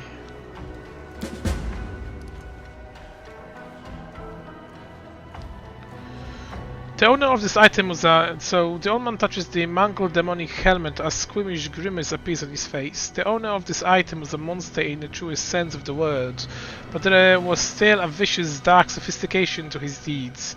He died happy, gaining his death what could not achieve in a life. I cannot see what that is, but my curiosity is to know. Can you bring me 2 vials of magic essence, 3 bits of cold iron, 4 vials of demon blood, and 1 hide of magical creature? Together we can cast aside the veil of the mystery lies. What do you see in the path of radiance? Dresden is doomed, but it's holding fast for now. The sword of Valon is protecting it. My city, my bastion of hope. We build you as a symbol that the lands mutilated by the abyss could still return to mortals. We won't let you perish. A frightened crowd rushes onto the night through the southern gate, and the defenders of the fortress cover their retreat. The howling demons mixes the crying of scared children. My heart goes out to them beyond the gate, and I give in. Demons do not attack. They seethe around you, fall from the sky, strike for all sides at once. They can't be stopped, but they can't be distracted. I run to the upper floor of the gate tower. Radiance glows with a golden light in my hands. I permit myself to close my eyes for just one heartbeat. I imagine that the soft glimmering of the sword I see through my closed eyelids is the light of the summer sun. I smile. I open my eyes and call, "Hey, the sky is..." But that's the same as it was.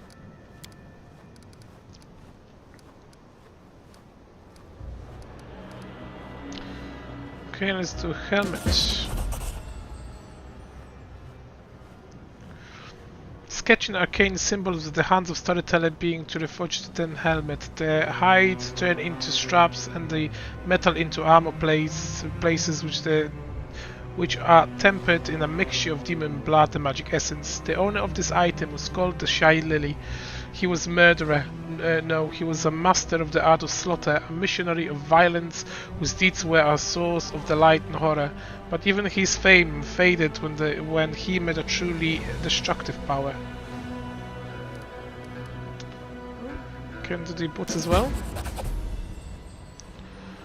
Cracking his knuckles, the storyteller begins to mend the engine's boots. A light emanates from his hands as he works. He uses his hide to patch up his holes and iron to reinforce the soles. The stitching done with sturdy thread soaks in demon bloods, and arcane symbols are laid on the decayed leather imbued with magic. These boots once belonged to a young Sarkonian warrior who never lived to see his prime. He lived decades ago, and his name was Ronek. But today no one knows his name, his sacrifice, or his fleeting of foot. Here was a fellow who was able to overrun tomorrow and change it, and with it the entire future of our world.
After she notices you, Shamira gives you a displeased frown and irritably asks you again, have you no friends that you must keep coming here for a chat with me? Or perhaps thought I find extremely hard to believe.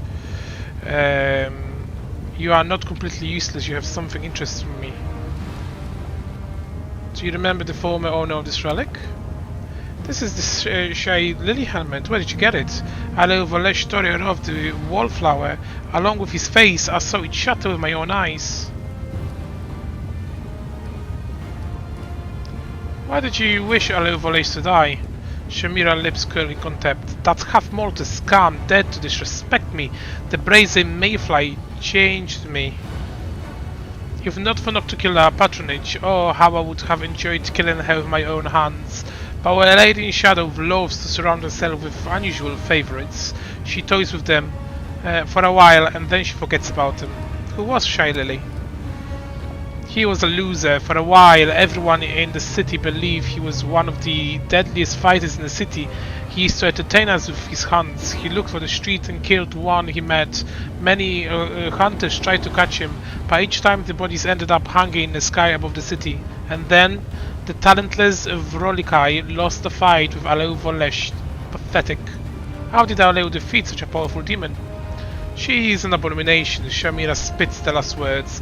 Half mortal, half demon, and unnatural and wild things that shouldn't even exist. Apparently her odd deformity gave her powers, yet she remains a pathetic nobody in comparison to the truly powerful beings like myself or Our Lady in the Shadows. Well, I've completed your task. Shamira ignores you looking somewhere else, but in your mind you hear her angry hiss. So speak if you have. But use your mind instead of your flapping lips. Your mind. I know that you have done much to win Shamira favor, but my heart tells me that helping her would lead to evil. Forget everything I've told you. We'll find another way to complete our mission. It is wrong to fight evil by increasing the power of another evil. Reject and promise the promises of our ardent dream, and we'll leave this place before we betray ourselves and the ideas.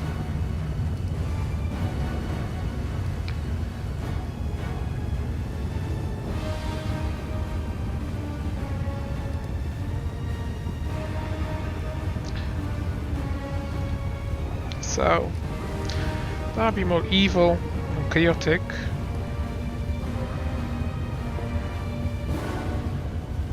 No, evil, chaotic, good.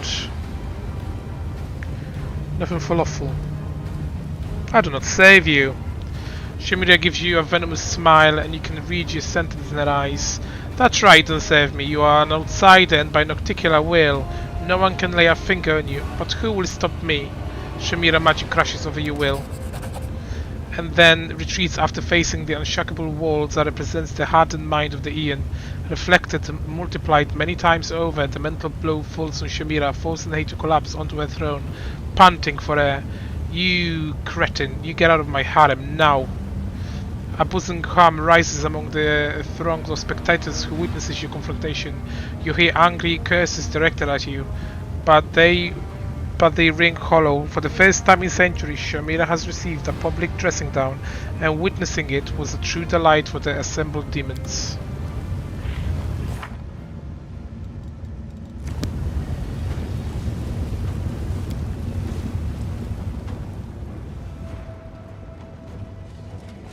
You are most curious, mortal. There's a reason they call me Nocticula, the Lady in Shadow. My words and thoughts are shrouded in darkness. You have my permission to enter the palace. Go there and wait. I will arrive when the time is right. Until then, you will be taken care of by one of my servants.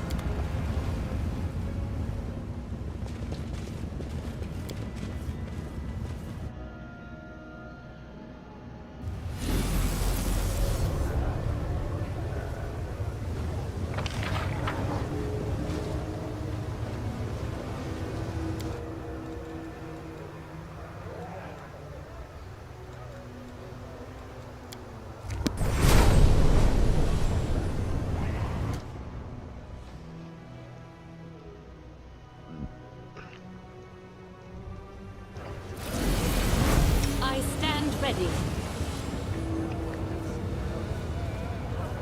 A bright future You awaits require us. my counsel. Wise. I will lend you my aid.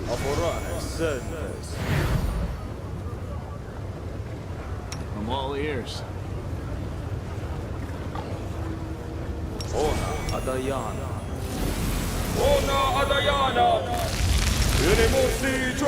Together, we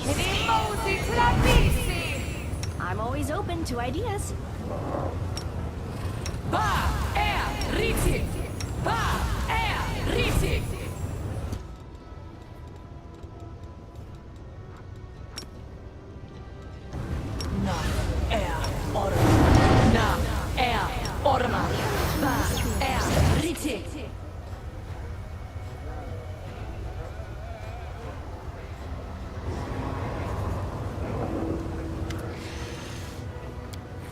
Defeat is not an option.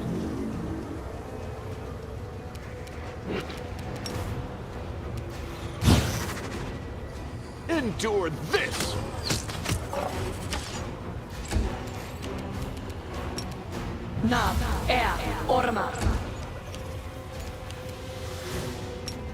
Attack!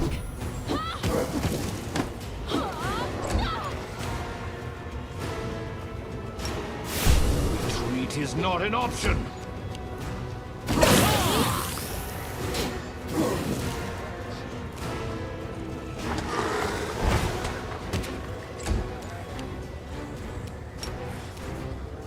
into the fray.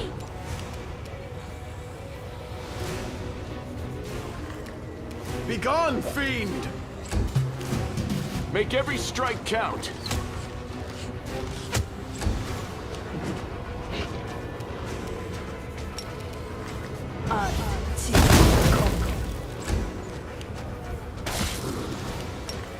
We shall overcome. Mystery of ourselves?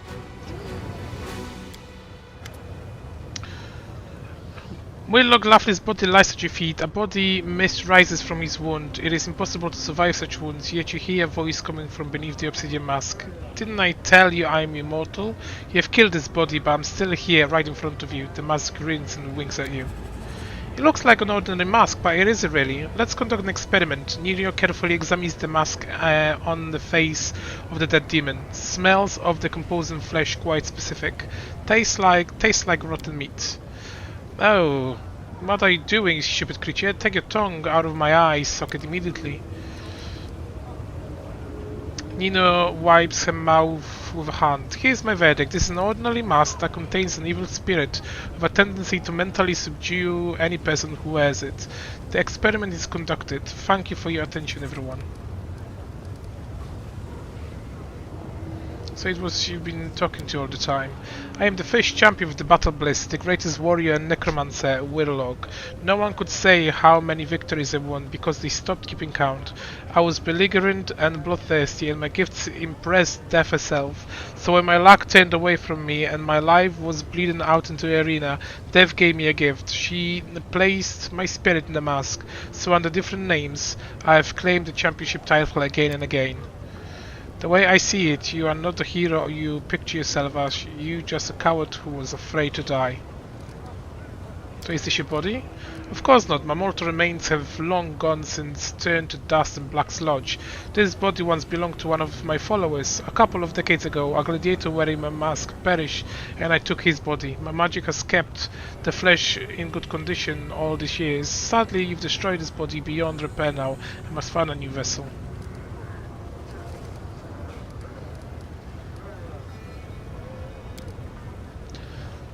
Your punish leaves this smooth surface myself foolish. You do really think you're stronger than death? She protects me, you cannot overpower her. The black stone cleans the wall of flesh with the air once. It is possible to tear the mask off. Now we are making a mystery of ourselves.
Do not fear! Do not waver!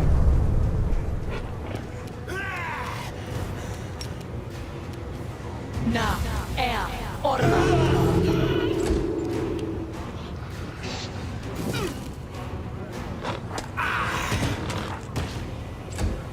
Kneel before me. You've crossed the wrong mongrel. Performance is lacking. You are lacking.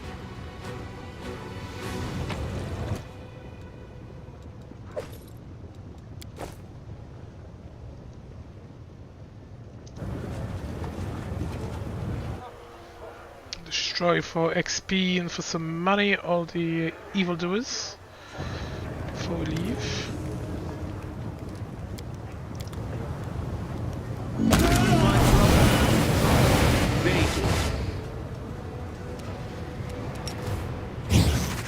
You won't survive me.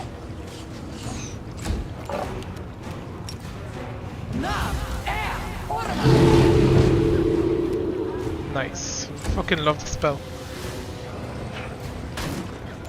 Do not hold back.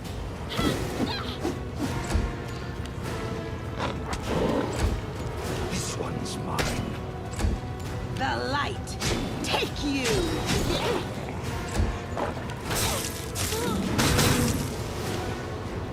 Fall!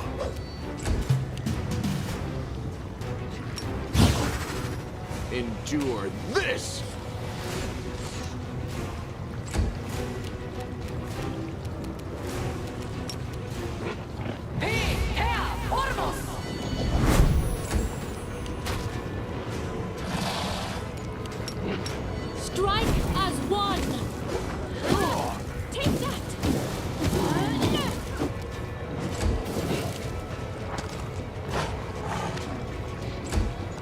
Press the attack.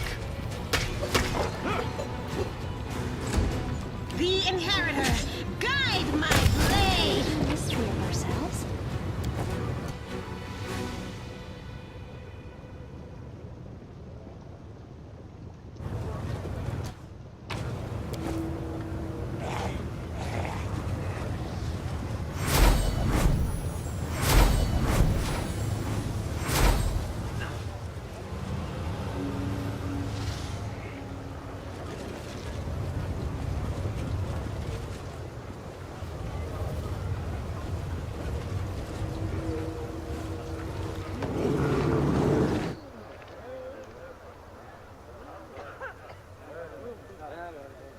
Without a doubt.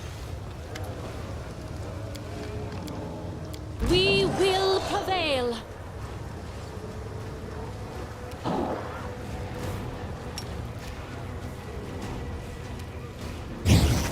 Make every strike count.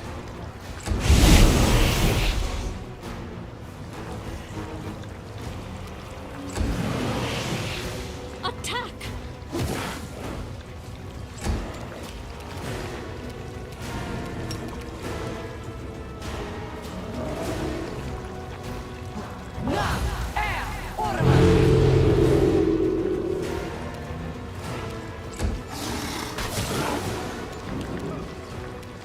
Retreat is not an option.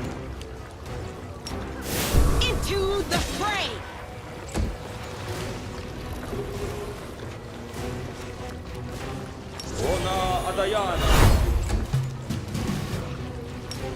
You've crossed the wrong mongrel.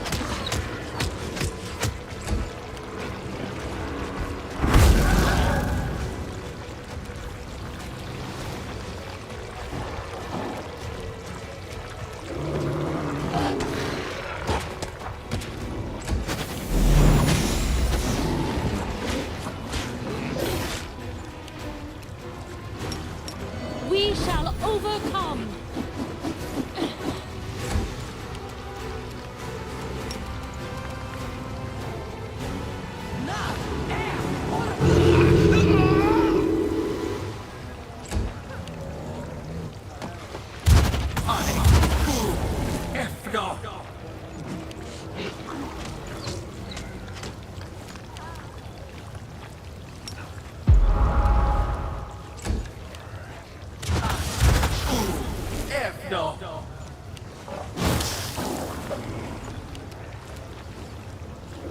The light take you! Ha!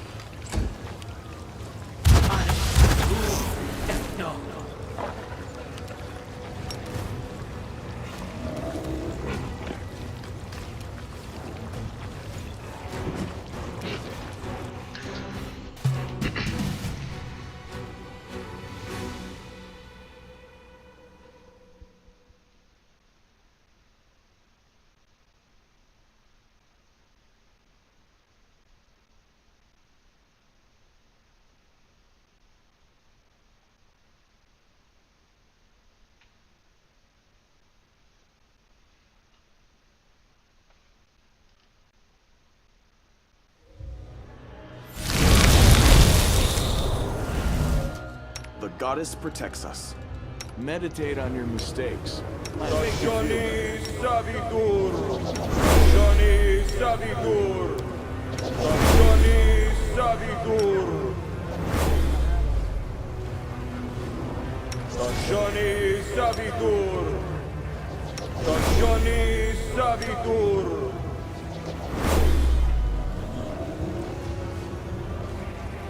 Johnny Savitur!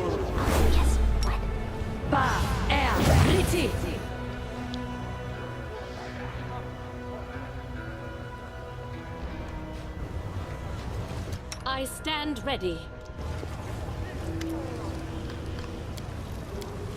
Defeat is not an option.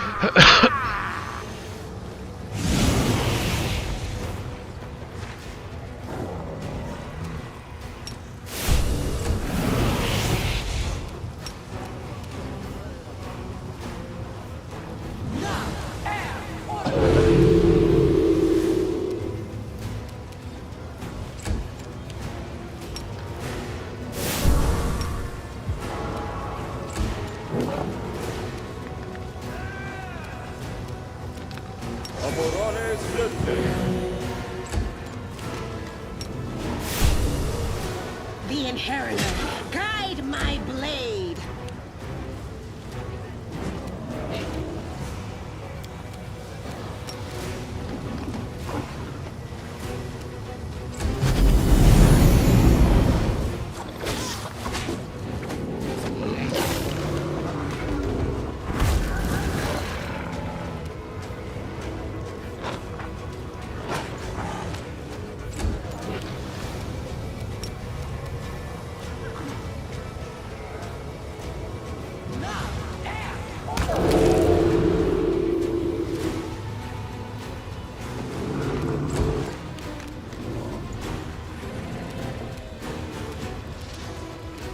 Retreat is not an option.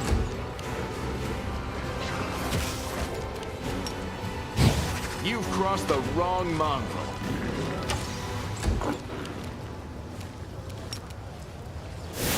Into the fray!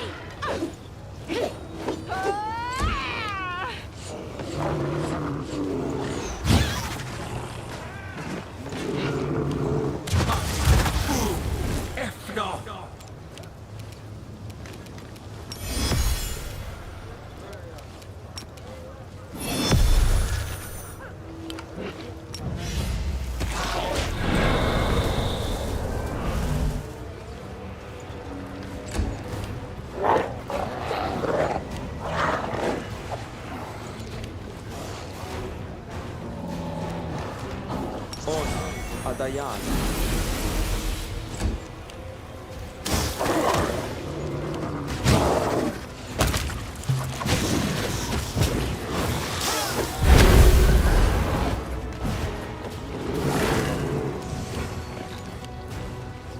Well.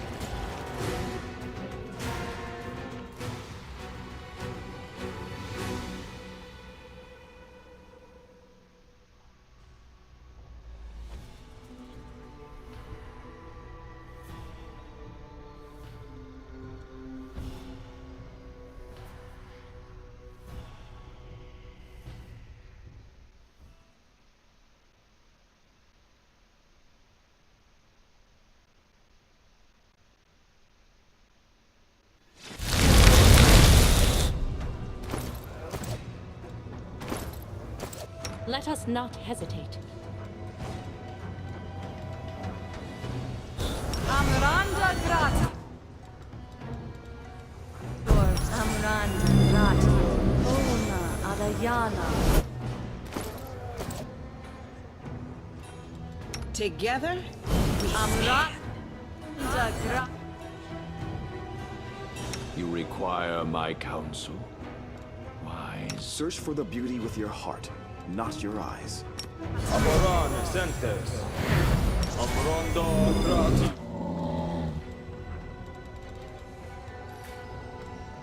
Ona Adayana. Are we in trouble yet?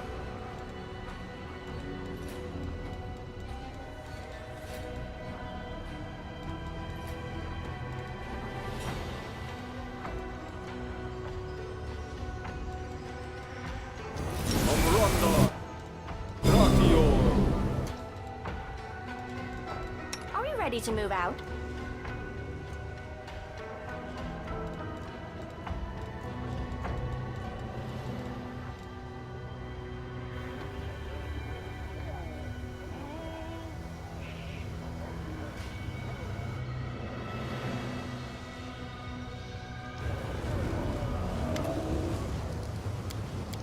Defeat is not an option.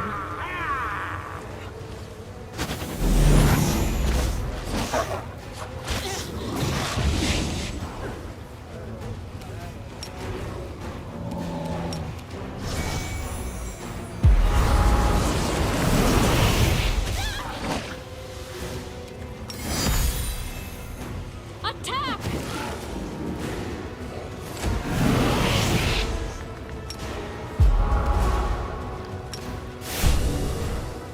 Retreat is not an option.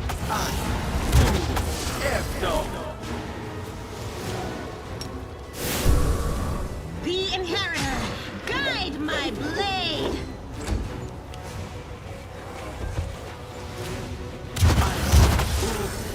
No.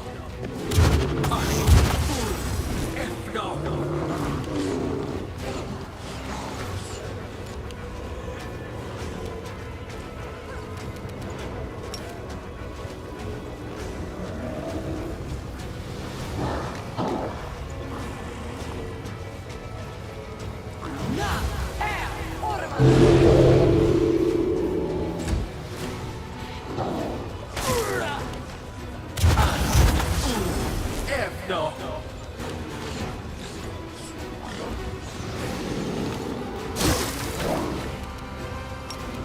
Patrizio Turino!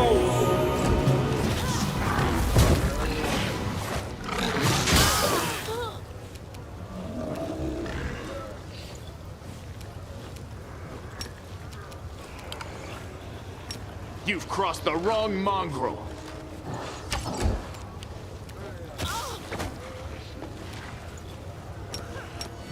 We shall overcome.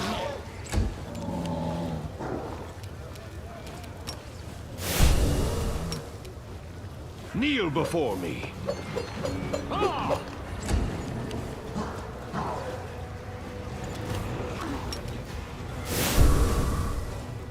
Into the fray!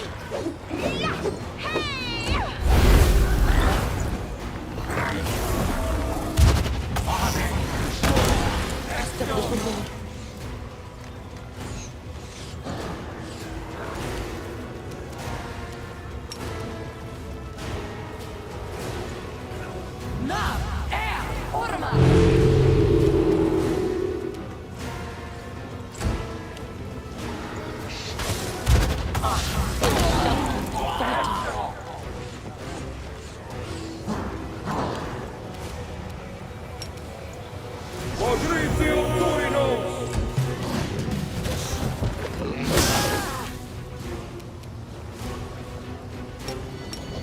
You won't survive me. Hold on. Just a little more.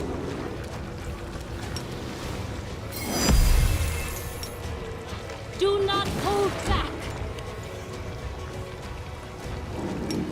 This one is mine.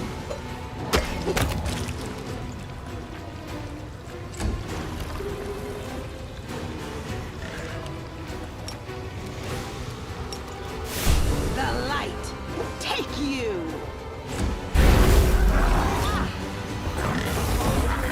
I shall not falter.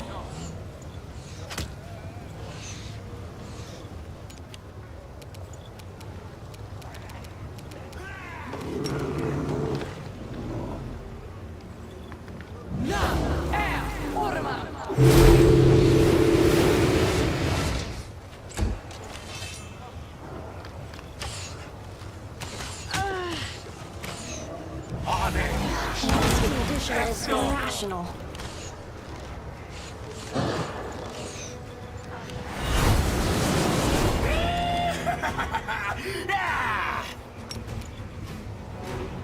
Patrizio Turino!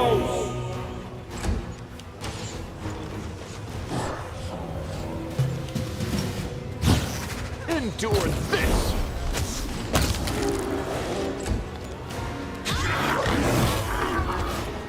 Strike as one. Press the attack. The Inheritor! Guide my blade!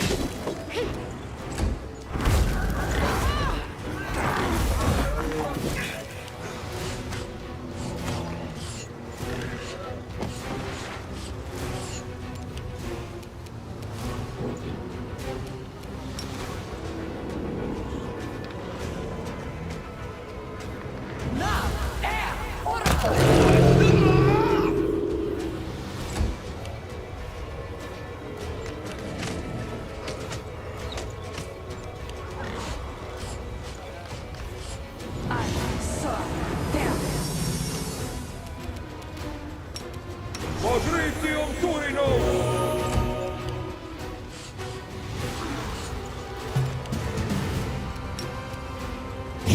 Make every strike count.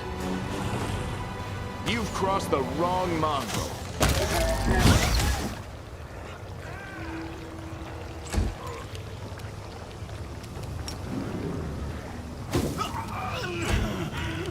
Retreat is not an option. Into the fray!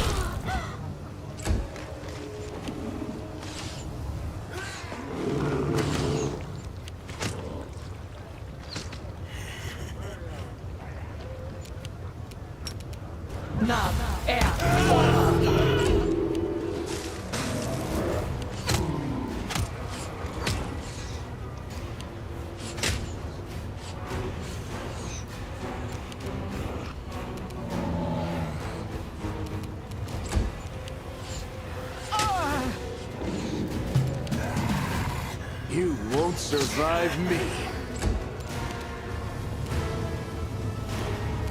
Attack!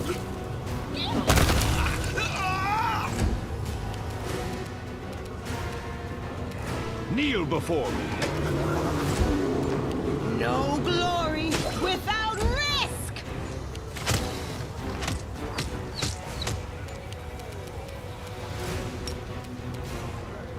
Na, Orma.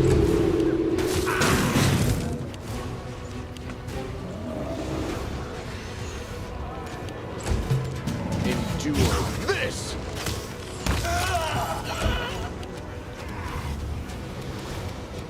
We shall overcome. This one's mine!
Okay.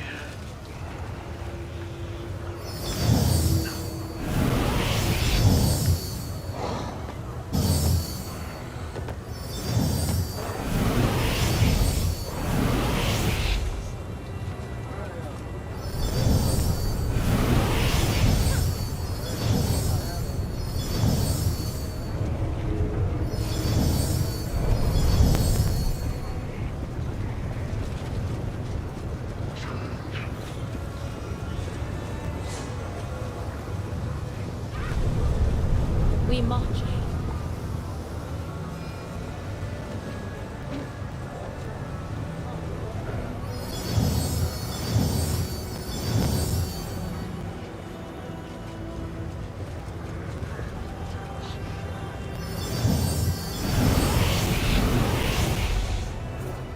I hope one day they will repay. Our path leads on.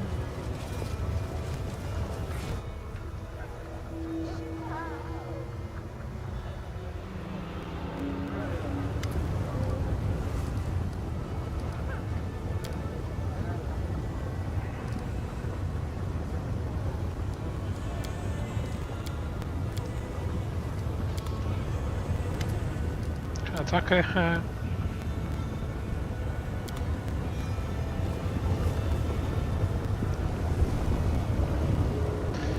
Fair. Let's go. I will Yes. guide us.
Without a doubt.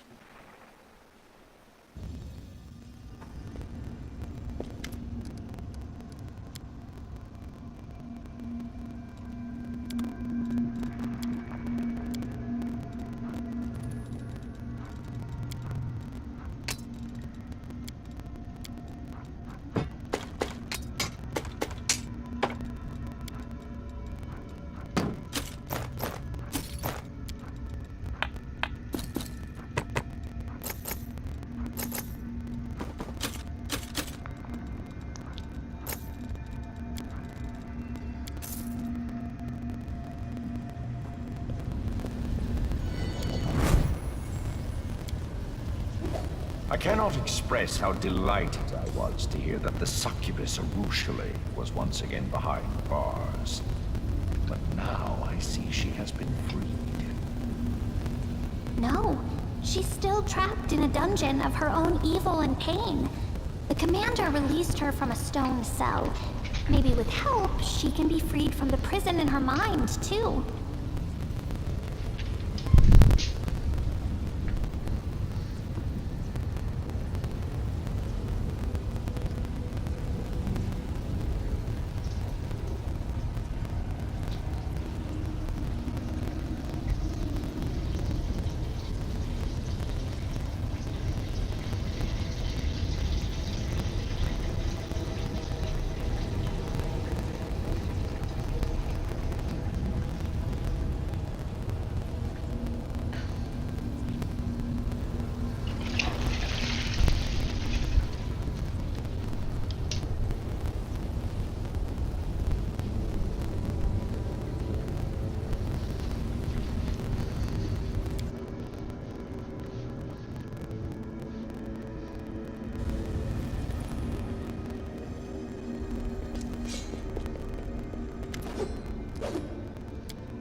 We march ahead.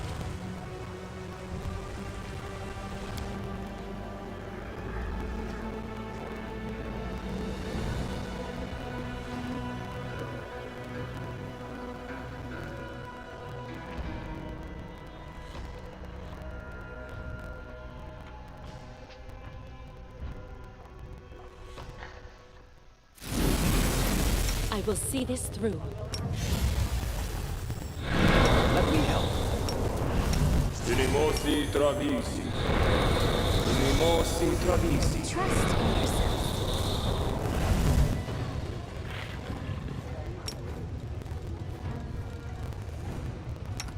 Esmith, Axel, yes. Esmith, Axel, yes.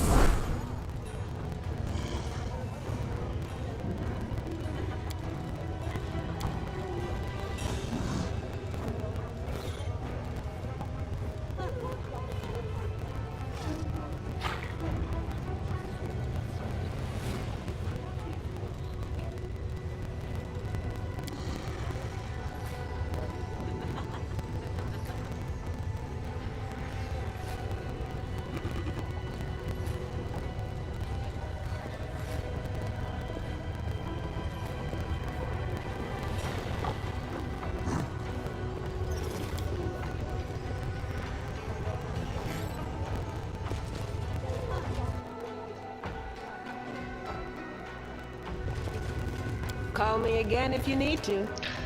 The ink of the page is still wet. The book tells of the murderous massacre committed by the Lady in the Shadow amongst the Colossus demons of the Midnight Isles. It seems it happens quite recently.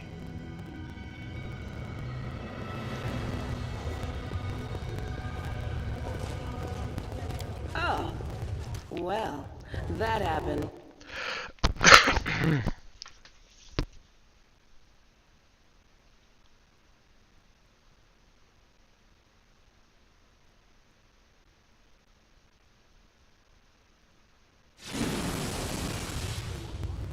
Oh, what?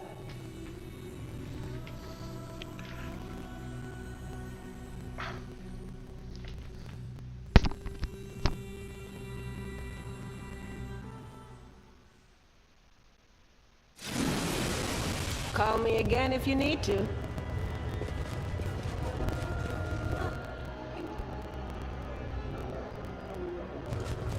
This was simple enough.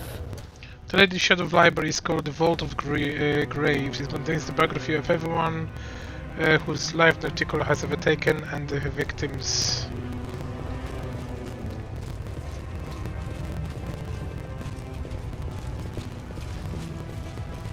We march ahead.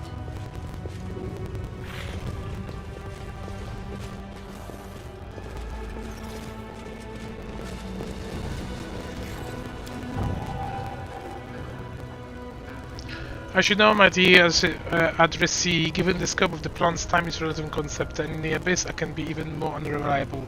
Therefore I do not allow myself the vain hope that my message will reach you in time.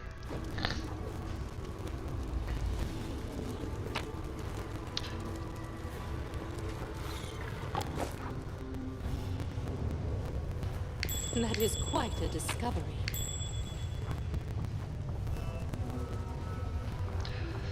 Your final question has about the possibility of a complete awakening of the memories of immortal life within the soul that have already passed through Pharasma judgment. I will send you the research on the case on which I am aware where such awakening took place.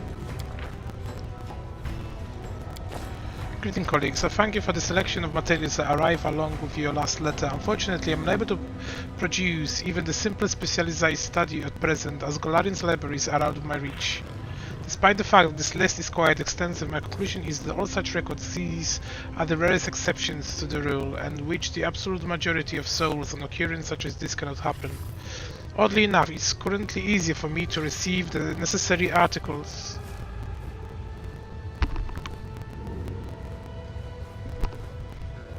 like mind the individual from a different plane of reality. Both the wonder and the tragedy of mortality lie in the fact that there is a certain moment after which the process is final and irreversible. The essence of the departed judgment of the Lady of Grave is no longer what it was in life, and we the scientists must account for this in the system of knowledge we are constructing.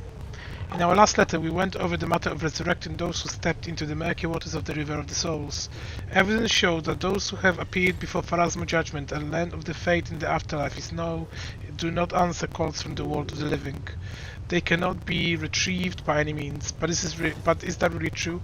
Do you think it would be possible to retrieve such a person, at least in theory? On another topic, there are known causes of ascension or acquiring divine form through powers that no one to this day has taken the time to study thoroughly. There are a plethora of examples in Golarian history, such as a Rodin who led humankind to civilization, and a Yomide who followed her former mentor into the godly host. As I ponder these cases, I can't help but wonder, could this process be controlled? Could one create the right conditions, choose the right living material, and bring into being a creature of divine power? I'm certain that you have encountered similar phenomena in your practice that would tie to discuss the matter further. Perhaps you are still in possession of notes drafts that could possibly shed.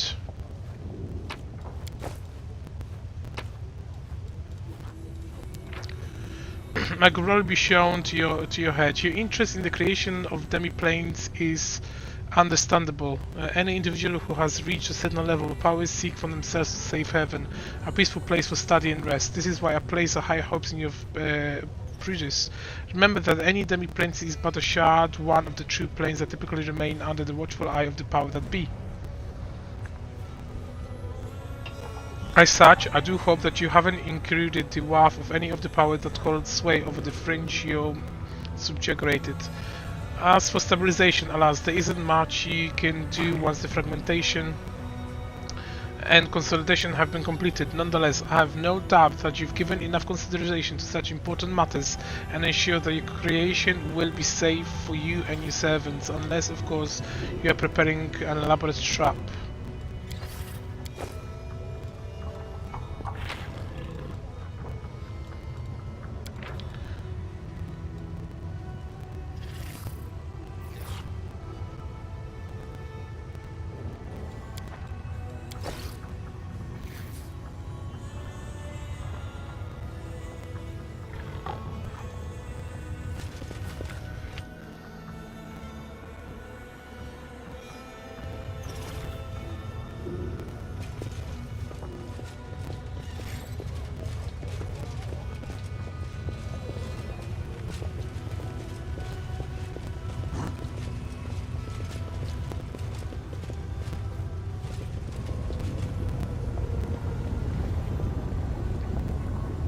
Greetings.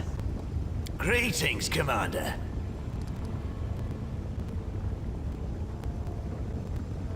The Suture is my servant. I did not expect him to rush into the abyss after me, but I have allowed him to remain with me while I take care of some business.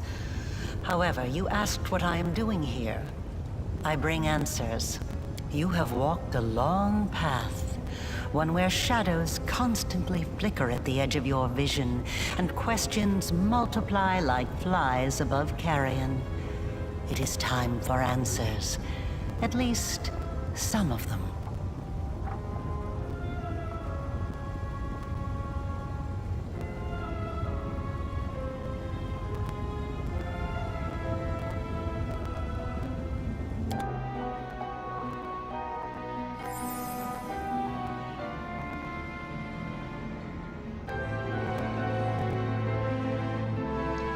Day 16, Aridus 4715. Experiment, transformation. Subject, let's have that. Objective, to embed the essence of a Nehindrian crystal in the soul of the subject. Expected result, the essence will coalesce with the subject's soul, which will ready itself for total transformation, triggering the concomitant powers. The time has come to put my plan into action.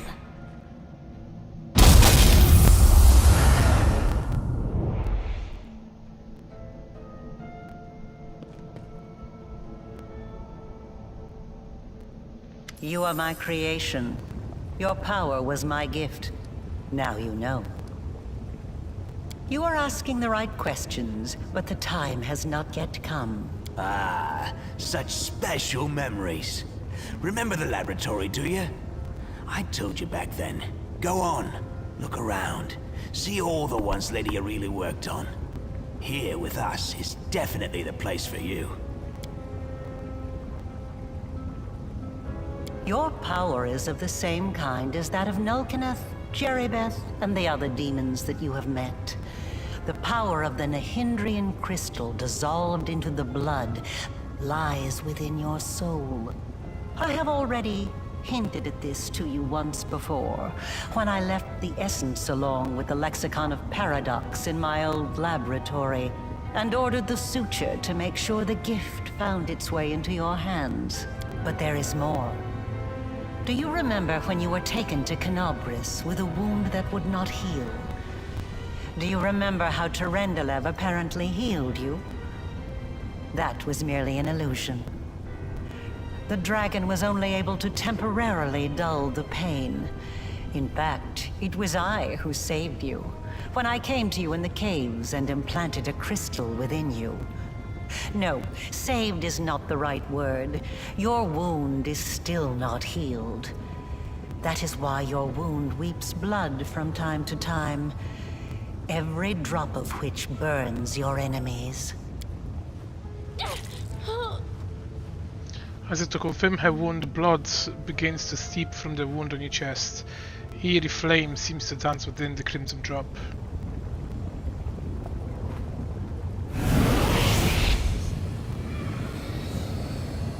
This is pure essence of Nahindrian crystal.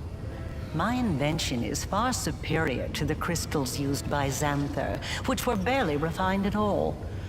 It will give you new strength, and help you to overcome the wound that still slumbers within your soul. Take it. Take it, and you will see that this is the very power that has lived in you since the Battle of Canobris. Not much of a threat. Look at me. Before you know it, I'll be a decrepit heap of flesh just like so. But I still managed to keep living somehow. It's not going to work. You need to tell me everything first. Very well, then. Ask your questions, and I will answer.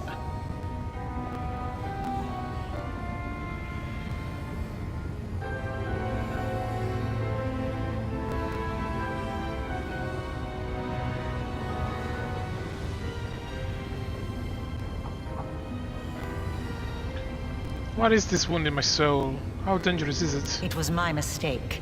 My failure. I failed to... The tale is too long to recount here. Your wound is a reflection of the world wound, in a way. It is very dangerous, even if you do not yet realize it. It is not a disease, but rather an abscess, which will one day burst and kill you. It cannot fully be healed until the world wound is healed. No doubt you have felt this affliction on several occasions. It awakens when you use your power. It makes you sense more strongly what mortals call the corruption of the abyss. Until the world wound is healed, you will have no peace. Like a witch in a fairy tale, I watched over you from birth. From before that, even. And I kept detailed notes. You were chosen and prepared for a special destiny. Aside from this, I helped you, even when you were unaware of my presence. I saved you and your unfortunate companions when you fell into the crevice in Canobris. In the Grey Garrison, it was I who distracted Minago to allow you to approach the Wardstone. And I also left you a present in my old laboratory, and told the Suture to see that you received it. I knew that sooner or later you would find your way there. That place exerts a powerful pull.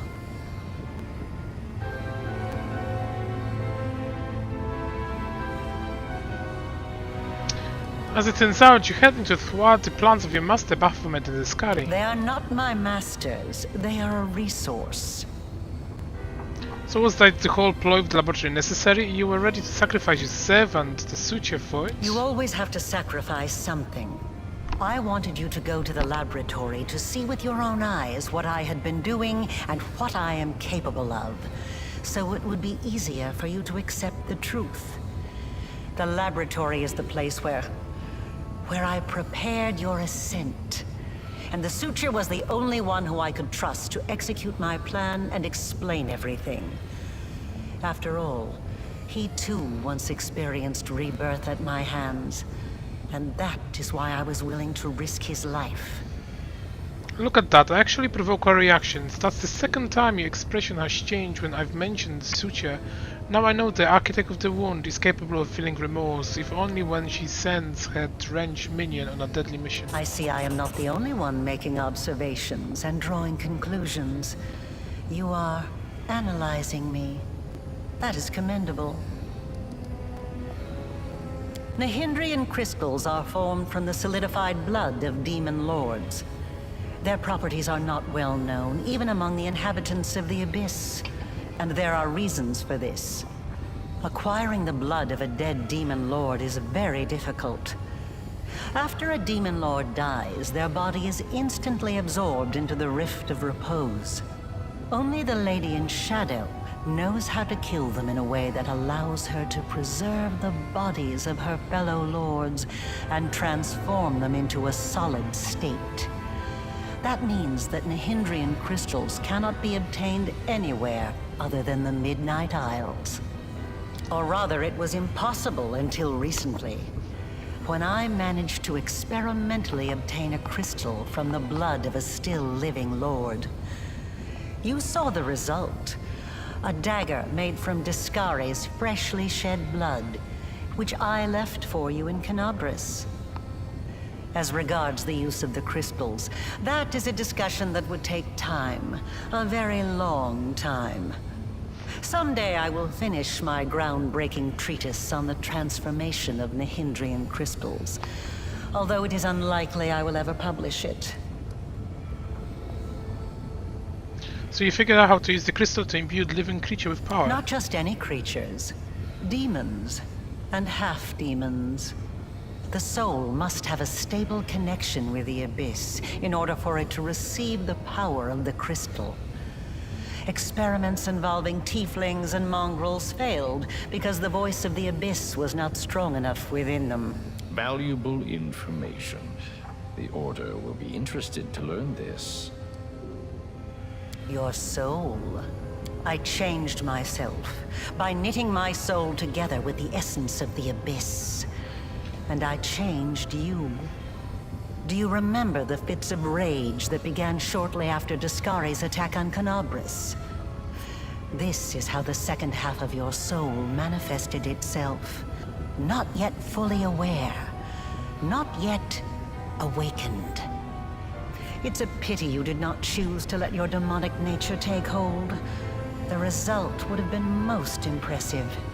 All those arrogant crusaders, those knights with their eyes ablaze, those pious priests. They have installed at the head of their magnificent army a scion of the Abyss, the creation of the architect of the world wound, whom they so revile. My power is different than Jibria, Nulkiak and the other demons. Yes, because I taught Xanther and the other servants of Baphomet and Discari the earliest version of this transformation ritual. I spent decades perfecting it until I obtained the power that I gave to you. Power in its most purified form, cleansed of the filth and chaos inherent within the original blood of the demon lords. Your power is as pure as thrice distilled water. But it resonates with other powerful sources of supernatural power, such as the Sword of Valor. And your power can change. You must have realized this already. You have shaped my gift into a form that you yourself have chosen. I see a glow emanating from your soul. You have committed a crime against the Universal Order, and I am giving you the chance to repent here and now. I remember our first meeting. Many years ago, you suddenly appeared in my house, and then just as suddenly you disappeared. Years passed before everything fell into place, and I understood the meaning behind your appearance. I don't know what changes you have already wrought to bring this world about, but one thing will remain unchanged in any space-time continuum. I will not regret what I did, not for a moment. It's strange to see you here in Noctucular Palace. Who do you really serve, Discari, Baphomet? Both. And neither. I have served both Discari and Baphomet, and not merely as the lowest in the pecking order. But I do not think you'll be surprised when I tell you that to me, both of these mighty lords are merely convenient temporary sources of power. And their time is almost at an end. But the Lady in Shadow is different. She is the preeminent ruler. Soon you will understand this for yourself. You are seeking answers, trying to understand the crux of the matter. That is good. What do you want from me? Patience. Before we continue, I want you to receive your power. I will not refuse the power, but I will decide how to use it.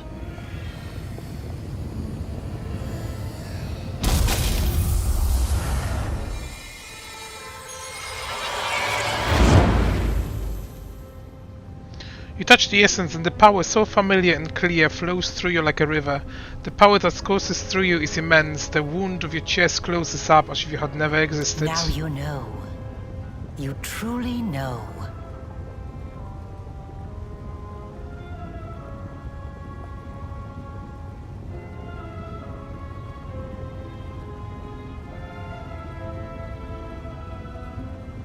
Enough! Enough of this madness! I was blind. O Lady of Heaven, how blind I was. I saw holiness in the half-fiend's creation. All your valiant deeds, your resistance in the face of temptation, it was all a deception? Curse the Abyss, and curse Alushanira, where even the most faithful lose their way, and lie, and commit treason! I must save those who can be saved, and break free from the kingdom of darkness! I want to help you close the world wound. Our little words are cut off by a quiet laugh. Sitting on the throne that was empty just a moment ago is a none other than Noctukila, ruler of Alushimura and the Midnight Isle, a powerful demon lord, and the one they call Our Lady in Shadow. Her red lips curl into an ironic smile, and her large eyes observe you with keen interest. You were about to say, we are going to close the world wound, weren't you, Orilu? I see no reason to continue deceiving this mortal. Now, I am convinced that she is quite worthy of serving me. I will even reward her with a modicum of knowledge about the events in which she is about to take part.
Please allow me to greet you, great ruler of the Midnight Isles. Your manner does not lack courtesy. That is to be commended. I have had my eye on you for a very long time. You see, it was at my behest that Lady Vorlesh imbued you with such incredible powers. But I was curious to see your worth as an individual, not as Lady Vorlesh's creation. Thus, I decided to postpone our meeting and see how you'd fare in Alushanira, and whether or not you could win respect and power among those not so easily impressed by outstanding magical abilities. Well, you've passed my test adequately by proving that your character and your will are stronger than the Nehindrian powers Lady Vorlesh has vested in you. You are wise, my lady. However, only those who have never known or forgotten what it is like to be mortal can so easily dismiss the importance of power. To be someone whose life is fragile and can be cut short at any moment, like a candle snuffed out by a gust of wind. It is a shame your angel has left you, mortal. I would have liked to talk to him. I don't expect I will get another chance, as that celestial buffoon's days are numbered. You were able to see the Hand of Inheritor despite all the enchantments? The herald of that upstart goddess? Here. Yes, although his defenses were quite intricate. A commendable precaution on his part, as word of the Hand of the Inheritor descending once more into the Abyss reached the Echo of Discari almost immediately. Mind you, vindictiveness and guile have always been among his best qualities. The Hand of Inheritor told me that magic deceived the eyes of all evil spawn of the Abyss, but not yours? Perhaps you don't know everything about me yet, mortal. Perhaps you made the same mistake as many before you, and many who were more insightful and more powerful than you, by presuming to know what to expect from the Lady in Shadow. Why does the echo of the Scary prey upon the hand of Inheritor? Envy, humiliation, ego. The usual playthings of little boys from all planes and realities. The Echoes suffered more than one defeat. First at Eridan's hand, then under the onslaught of the forces of heaven. Those routes taught him to attack his enemies by stealth, boldly and often, killing and crippling anyone close to the light-bringing goddess. Now, it seems, he has decided the time has come.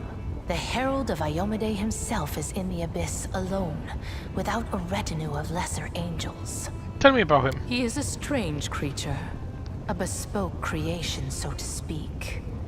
Long before the world wound was opened, Discari, that little cricket, was seeking a way to have some fun on Galarian and assert his influence there.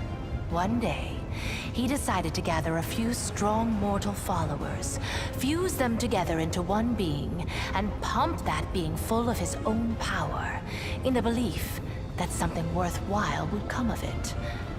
That is how the Echo came to be. To the great dismay of both the Echo and the Lord of Crickets, the Echo was greeted by Eridan, protector of humankind. Eridan gave the Echo such a thorough thrashing, the whole Abyss thought him dead.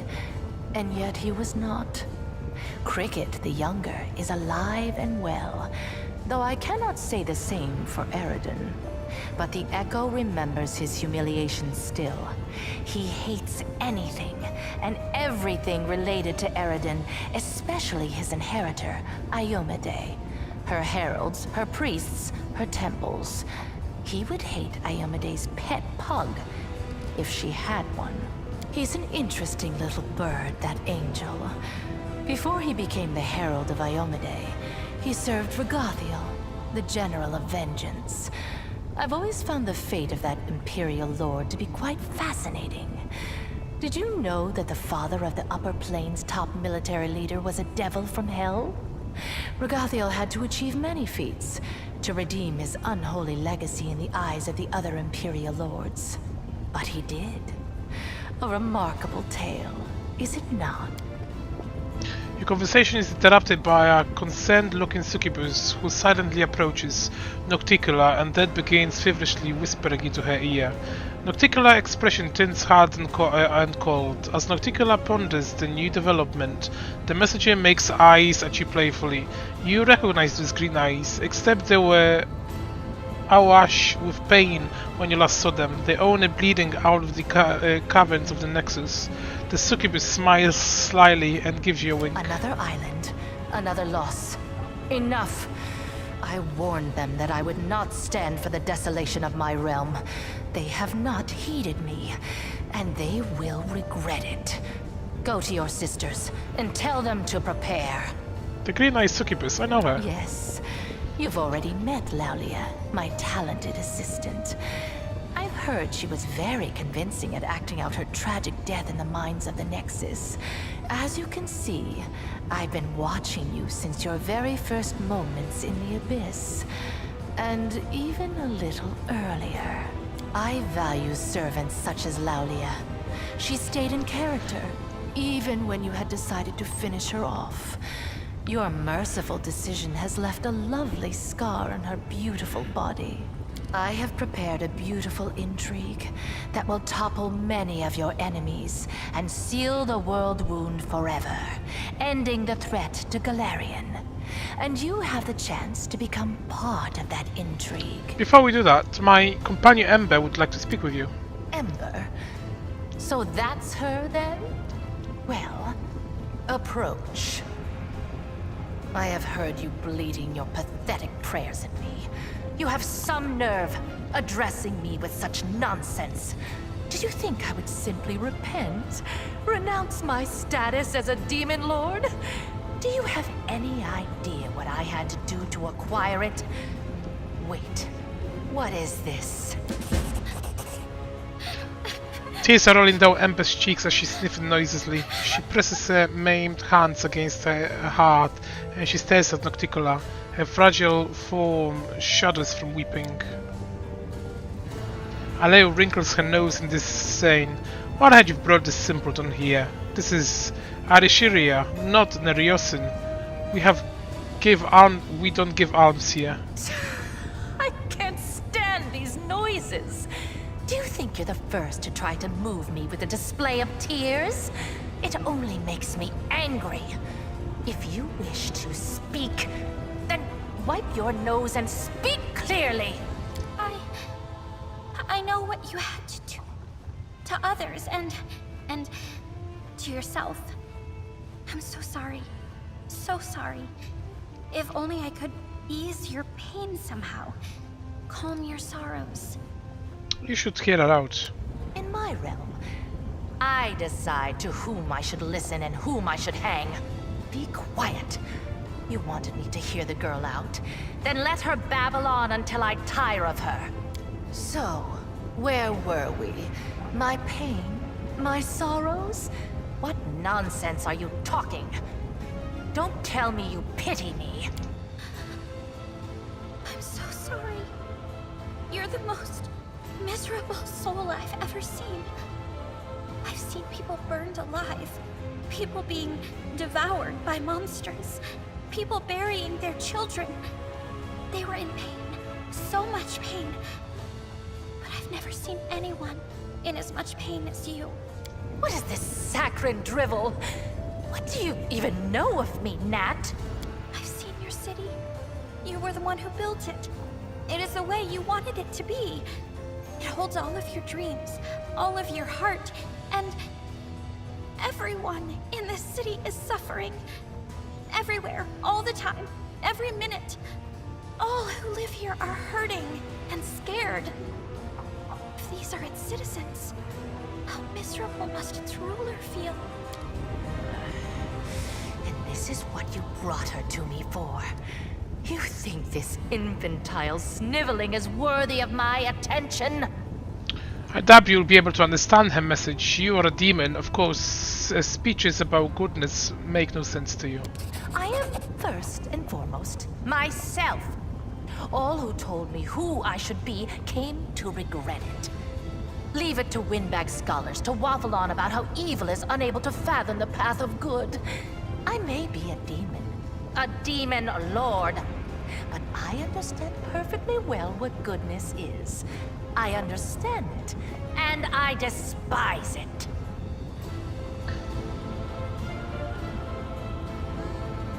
So, what do you suggest I do, preacher? Beg the good gods' forgiveness? Devote myself to serving a sword-swinging upstart, perchance? Or that old crone, the moon? No. Gods can't help anyone. They're just like us mortals. Silly, frightened, clueless.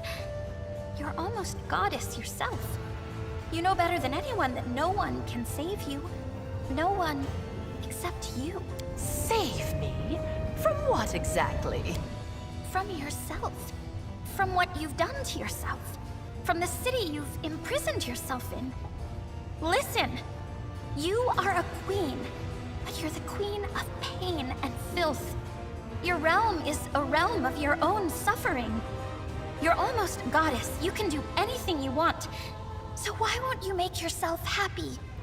You could become the Redeemer Queen.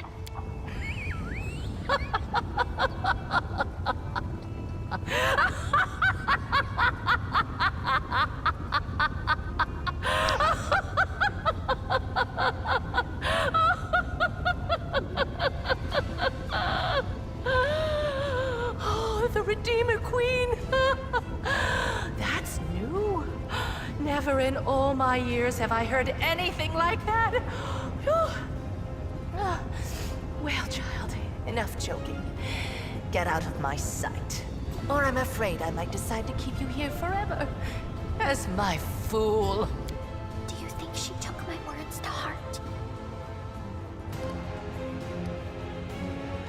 That would be great.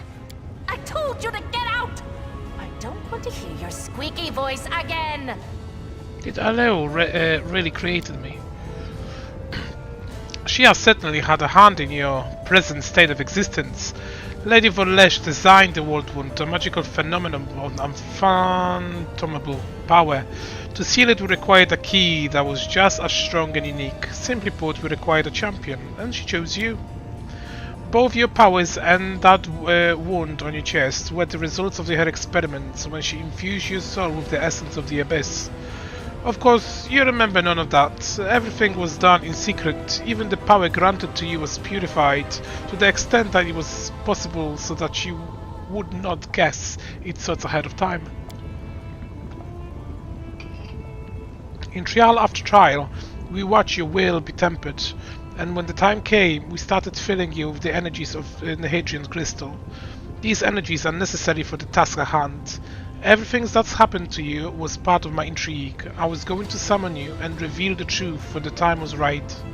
Instead, you have followed your queen's orders and arrived here early. One can only hope that you are prepared to accept the truth. Everything has its price, says Arleo quickly. Your wound was, in essence, the flip side of all my experiments. There was a reason why we required a true champion, not merely a living tool whom we could fling into the flame of the World Wound and close it like any lesser rift. I think you should know that. Nocticula makes a sudden gesture, cutting Aleo off. Don't be too hasty. We have burdened her with enough revelation for now. Give her time to become accustomed to the truth about herself, then you can share all the details. So what exactly are you offering me? I'm offering you the chance to become my weapon. Your enemies are a thorn in my side as well as yours.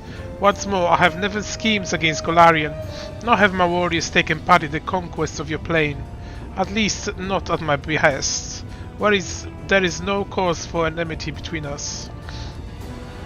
Why would you want to close the wound? When the World Wound opened, I was pleased. My realm was now connected to another plane. I wanted to make it into a crossroads of worlds, a place where demons, devils and even angels could meet. The wound was a convenient path along which I could advance my ideas. But the Midnight Isles were not the only realm that had been linked to Golarion through the wound. The Skadi and Baphomet now only had a way from their realm into our plane. Their servants flooded my islands and spread out across them like a plague of locusts, killing guests who were under my protection, questioning my rule. They were driven by the lust to conquer and enslave, whether on Golarion or in another abyssal realm. I was forced to shift my focus and express my discontent. Eventually, atop the bones of our servants, we reached an accord. I would let the armies pass, and they would comply with my wishes while on my islands. Of course, the accord is a polite fiction. Both the Skalites and Baphomets are attempting to amass the power and influence in the city to overthrow me. When they think I'm not watching, they break my taboos and revel in their own impudence. The worst of all, Lady Volesh told them about the Nahedrian crystal. They realized what kind of power the crystal holds, and now they are determined to mine every last deposit hidden within my island. And once an island loses its crystal, it becomes nothing but flowstone, slowly sinking into the dark waters of its share. With every lost island, my power is diminished. I could start a war and kill the plunderers, but a major conflict would hinder some of my other plans. So instead, I will teach my neighbors a lesson by orchestrating their ignominious defeat at the hand of the mortal. And what do I get by saving you? A reasonable question. One must always serve one of interest. Well, rest assured that you will be adequately rewarded. I will give you gifts befitting your ambition, and my patronage, which you can certainly count on, will prove more valuable than any enhancement trinkets that you could dream up. So I'm feeling generous. While we are at it, we might as well ask for immortality. I don't like divine powers and pocket full of sweet pies, right? Nocticula lets out a concerned aside. I can grant you immortality as well. If you think I will only reward the commander for the service, you are mistaken. I could grant every one of you whether you desire most. You underground hunter, would you like me to rid you of the curse of short life in the hunt tribe, so that your eyes don't grow weak in 5 years and your arms remain strong? I'd love that, but I'll have to pass. I don't know what price demons demand for favors like that, but I'm sure I've got nothing to pay with. I'd rather die honestly wherever my time comes than live with a debt around my neck. Reggie says nothing and gives Lan a short, respectful nod. If you're so powerful, why do you need me? If I were to make a move myself, I would start a war. Not that I'm afraid of doing so, but I would hamper my more important plans. Baphomet the Scary could never best me, but they could sow enough chaos and pull enough blood that visitors from other planes would shudder at the mention of the city. No, I will wage war on my own terms. In the shadows, I will remain unseen until I drive my blade into my enemy's back. And since Gallifrey happened to send you to my realm, you have the honor of becoming my blade, mortal. Be glad you are wielded by skillful hands. We should also reveal how exactly our blade will be employed. Nocticular silence Arley with a sharp gesture. We can discuss the details later, when the moment is right. Now it's not the time for idle conversation. So how exactly is your plan? She rolls her eyes. It is a complicated magical process. You will receive precise instructions once you capture the threshold fortress of Golarion. There, at the exact spot where Lady Volesh opened the wall wound, you will be able to close it. But first you have to crush the guardians of the thresholds, and their forces are growing by the day. Habzamira, Baphomet's daughter, is mining a large number of Nahedrian crystal in my realm. These crystals are her secret weapon. No army on Golarion can stand against them. You must stop her. If you do not, your world will fall and my plans will suffer significant harm. At one time, I discovered that the secrets of transformation to two servants of Baphomet and the Scary, Xantir Vang and Mustafan. I was a well-calculated gambit which bought us time and assured both the Scary and Baphomet of my loyalty. Mustafan is Hebzamira's favorite. He oversees the transformation of her army. Hebzamira is currently on another island far from here. The route to the place is plagued by pirates, monsters, tempests, and other more terrifying dangers.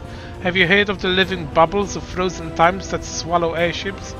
And when the ship reached port, the crews discovered they've been gone for 100 years. That is not the strangest occurrence you could encounter on your journey. I'm willing to provide you with a decent ship and an experienced crew. If you kill Hebzamira, I will stop her sinking any more of my islands, but without giving Baphomet cause to declare war on me. Ciela winks at you. So what do you think, Commander? Personally, I'd rather take my chance of rowing to this another island far from here, buying a rusty bucket and make any deals with the Lady Shadow I'll steer. We are clearly being manipulated into serving as a tool in an intrigue we cannot fully evaluate, given that we lack complete information. It would be tempting to make use of her resources, but that's what bait in a trap is supposed to be. Tempting. Why is it so important to kill Hebzamira? The Scary and Baphomet won't just stand here and watch you close the ward wound. They'll send their armies after you, so you will need an army of your own. And that is something the Crusaders won't have for long. Hebzamira is mining more and more Nahedrian crystal to empower her forces when she attacks Golarion. If you don't stop her, the Crusader residents will be crushed, and the ranks of demons pouring through the ward wound into your world will multiply 100-fold. You were sent here to cut off the demon arms supply of the Nahedrian crystal, weren't you? Well, that's exactly what you're going to accomplish. Well, okay. And accept it, I'm sure. I'll respect your caution, and I won't force you into submission. We all stand to gain if you do my bidding for your own volition. A glimmer of approval dances in Nocturnal eyes. An interesting destiny lies before you, mortal. You will raise to great heights and play a part in events of titanic proportion. Many will give their life for a chance to tread such a path. Hebzamira visits the city every now and again, but her true lair is far from here.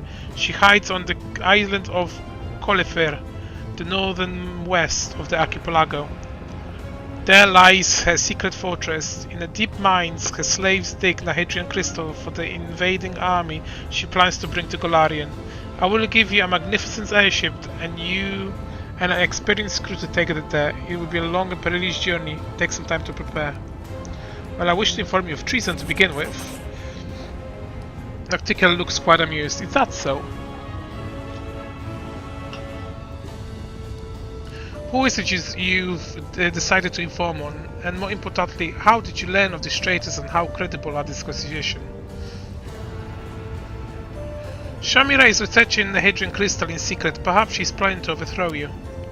A small smile appears on Nocticular lips. How nice of you to warn me. I'm impressed. I do wonder, however, did you really think I was unaware of this? Or did you merely want to demonstrate your loyalty? Either way, I appreciate you telling me. I will take this as proven I can rely on. You were very astute to uncover Shamira's desire to dethrone me, and it was particularly sensible of you keep your mouth shut about the secret of the Hadrian crystal. I suppose your caution calls for a reward. At the snap of Nauticular fingers, one of the servants approaches you and presents you with a delicate package wrapped in gossamer-like silk. What I found truly disappointing is that you told Shamira of the mines near the Nexus, how she's digging up crystal on the sly, or so she believes, hastening the moments when Alishania will plummet to the depths of Ishia. I will intervene before that happens, of course, but your lack of discretion has created this headache for me, and I'm a little vexed by it. Why do you still tolerate her? Someone has to deal with trivial matters. Shamira's betrayal was assured the moment I made her my favorite, just as Zephorian before her. The second always dream of rising to be the first. I know the feeling well. A friend of mine, the storyteller, has peered into the future. In his vision, Hepzamira was sending demons after you. The demons were strengthened by the Hadrian crystal. A hint of dangerous excitement creeps into her voice. You are a font of knowledge, my dear guest. Let's just say I'm not surprised by her appetites. The ambitions of that brat, or her lecherous goat of a sire, were bound to surface sooner or later, but your warnings will encourage me to keep a close eye on her. You could have gone to Hepzamira with this and received a payment for your silence. Your foresight must not go unrewarded. The Hellsman of the bone ship in the Ashimia port is a manifestation of Nahindri.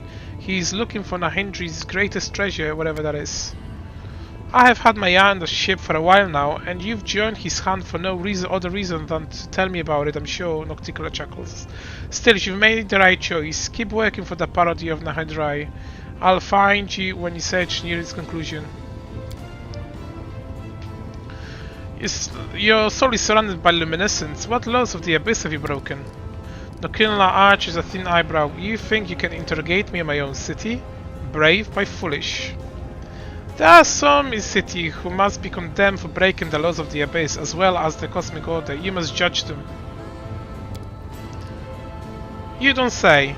And why do you concern yourself about this law? What gives you the right to tell me whom to judge? Nocticular's tone is calm, but looking into her eyes is like peering into a crater of a smoldering volcano.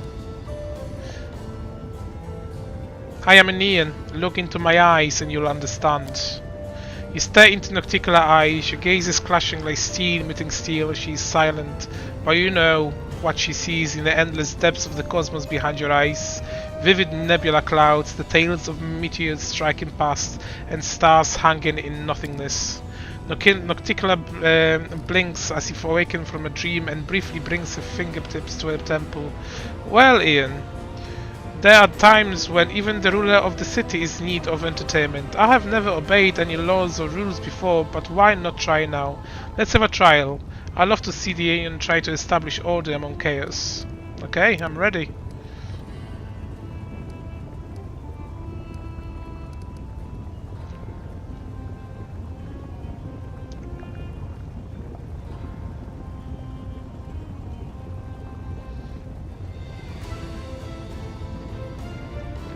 Nocticular wags one of the slim fingers. Not so fast, I have my condition. First, I will be the one who passes the sentence. Naturally, I will listen to your opinion, but I won't allow you to ruin my fun. Second, out of all the city, you may choose only 3 culprits, and no more. Finally, you must just judge them immediately, as any game that drags on too long soon becomes a chore. Are you prepared to give me the names? Zara. Zara, I know her and her experiments. Let's see what she can tell us. Is there anyone else? Merelaya. One of the airship captains. I've heard some interesting things. It would be amusing to have a look at her. Is there anyone else?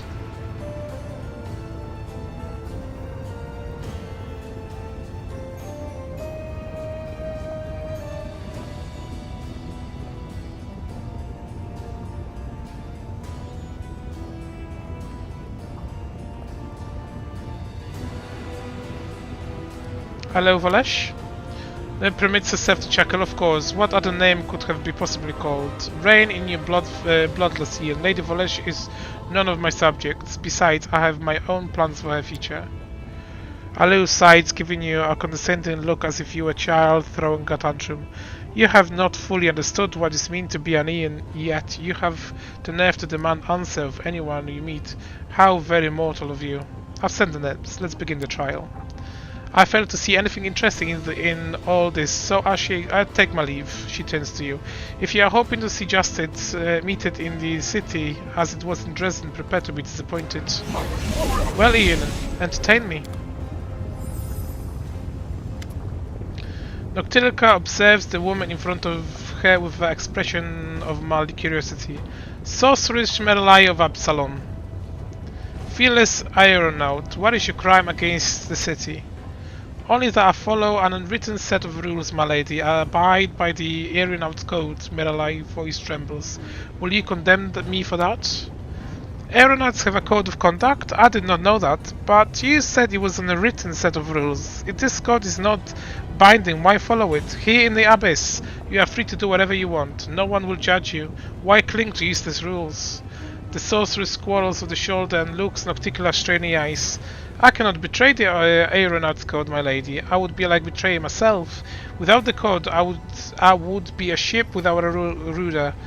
I'd be at the mercy of the wind, and with no set course of purpose, I would be lost. Why do you think people are so afraid of freedom?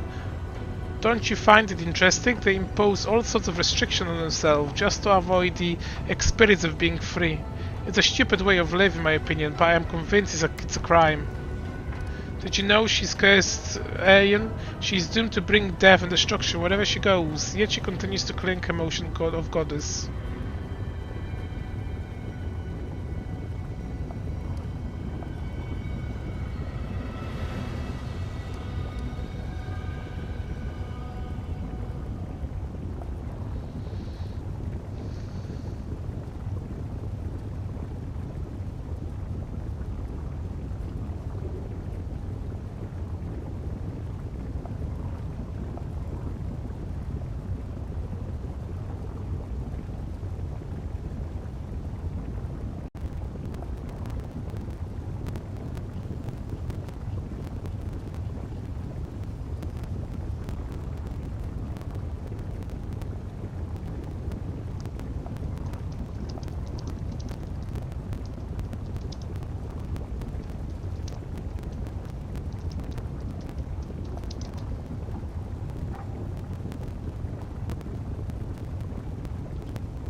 banishment.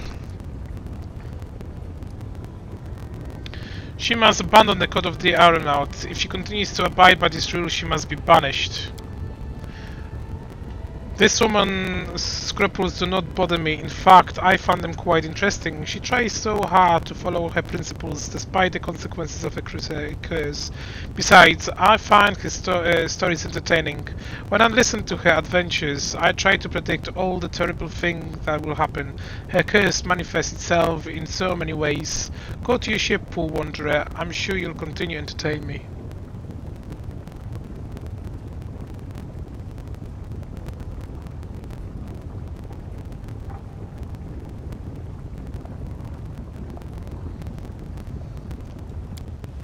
The sorcerer looked miserable, but she bows. As you wish, my lady. Is there something you wish to say, Aeon? Just a minute, you didn't listen to me. You did the opposite. Call forward to the next defendant. Noctilica turns to you. This trial is over, Aeon. I hope the next one will be more interesting.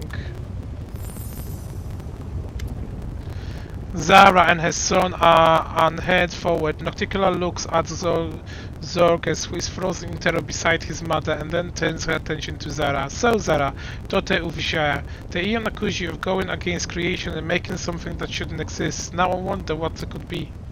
Zara quivers beneath Noctilica's gaze, but she tries not to show her fear. She stares down at the floor defiantly. This Aeon imposter doesn't know what she's talking about. For many years I have conducted experiments on my children. Only Zorges was strong enough to survive. He is proof that Quipoth and the demon blood can be crossed successfully. Really, a Quipoth and a demon. Demons defeated these creatures a long time ago. The abyss is ours by right of conquest. So why is the point of your experiments? Are you crossbreeding a strong species with a weaker one? Not at all, my lady. Demons have not conquered all of the abyss. There are places where even we cannot go, yet Quipoths can have through them freely. As long as such places exist, we cannot truly call ourselves the master of the abyss. However, my creation will change that. Zorges is not just an amusing experiment. He is a weapon. He will protect us from the dangerous enemies that lurks in those hidden places. He is growing stronger and more powerful with every passing day. Noctilia turns to you, a faint smile playing on her lips. Did you hear that? It seems that without little Zorges, I'll be left unprotected from the Quipoths. Do you want me to perish in the jaw of these terrible creatures, Aeon?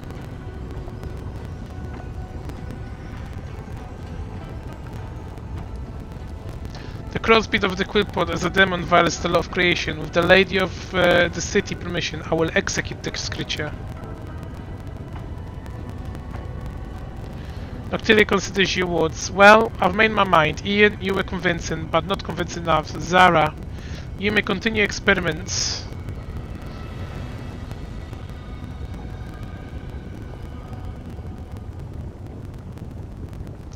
I would be interested to discover what lurks in the depths of Ishimia. I didn't read the rest of it. Although I hope the boy comes back with stories of treasure and not Quipoths. Yes, my lady, will save you faithfully just as I do. Well, Aeon, that was boring. I'm tired of these rules. They are so restrictive. I tried to make the trials more entertaining, but I think I've had enough. I don't want to do any more. You are free to go.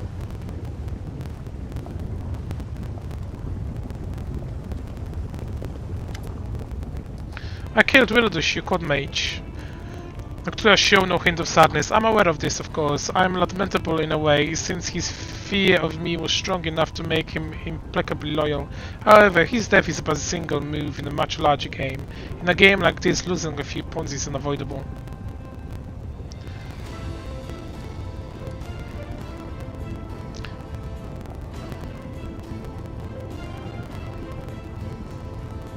If I am to depart, you gods must watch over my place in Nexus. Noctilia nods. I will send my assassins to ensure that no harm comes to your entourage. Be grateful for my patronage, mortal.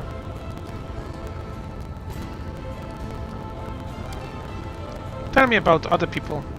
Are you interested in one of my servants, or do you wish me to tell you something about your enemies? What is your relation with Aleo? She works for me, it's obvious. Lady Volesh is very talented. She may be the most brilliant and capable mind ever to come from this plane. And the guile she used to betray one demon lord master after another impressed me so much that I offered her a position of my advisor on matters of magic. Naturally, the esteemed Lord Goat and the Lord Loctus don't know anything about the betrayal of their faithful lucky Lady Volesh. I plan to keep it secret for a while longer. Does it bother you that Aleu serves another master? Nocticulus smiled devishly. I'm not prone to jealousy. Lord Descari and think Lady Volesh serves him still. His bog brain seemed incapable of sensing betrayal. As for Baphomet, he, like any talented liar, is most vulnerable when he's trying to deceive someone else. He was so pleased to have fooled Descari that he became blinded to the treachery that was happening right under his snout. In truth, Lady Volesh's loyalty is mine alone. How did she become your servant? When the world was first open, it only led to Descari's realm. But then there was another, more powerful breach. The wound expanded and his paths now passed through my realms and Baphomet as well. Before long, all sorts of interlopers had heard about the powers contained within the crystals here, and the Midnight Isles were soon overrun with agents from new neighbors. They flaunted my embargo, borrowing greedily into my rocks, stealing my crystal. The main culprit was one Aleu Volesh. She was the one who discovered the energies of the Nahedrian crystal. I had captured her and was about to carry out her agonized execution when Lady Volesh offered me something I desired even more than her death. She entered my service, and her main task since then was to close the world wound. While it is sealed, my realm will once again be cut off from those Baphomet and Descari, and the slave will no longer be able to infiltrate my island with such ease. Do you remember the elven archmage who used to save you 1,000 years ago? He's still alive. We know each other. Really? He was well past his youth even back then. And now, just how is he? Can mortals even live that long? Well, apart from your immortal Aslanti. Say hello to him on behalf of the Lady Shadow and tell him that the one who replaced him was disappointing me immediately with his incompetence. No matter how hard he tried, he could never live to my magnificent self. You know, you managed to surprise me, a rare occurrence for someone who knows just about everything. With a bat of her eyelids, Nocturna sent you a piercing gaze, one that feels like delving into the deepest corner of your souls. Baphomet and Descari, your allies. The Goat and the Locust allies is too strong the word for your relationship. Our connection was forged by circumstance, not out of desire to deal with each other. When the world wound open, the tide wound run, and she tells me the same thing.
will see this through.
I will guide us.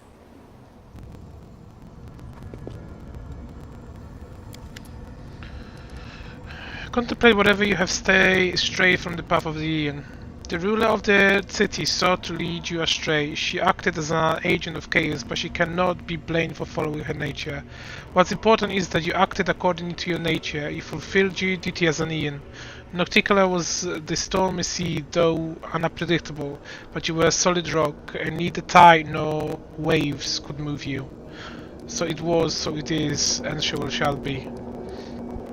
You feel like you've accomplished your mission in the Abyss, but when you look back, you sense that something is wrong. The influence of the Abyss is seeping into Golarion through the rift in the Midnight Fane. It is dark depth, a cold distortion flickering invisible to everyone but you. It is breach of time, similar to the one you drew into the Aleu Volesh laboratory. Perhaps you were not strong enough to reveal it before, but now you can see clearly. Your time in the Abyss has given you an Aeon determination to fight injustice at the end.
time has come.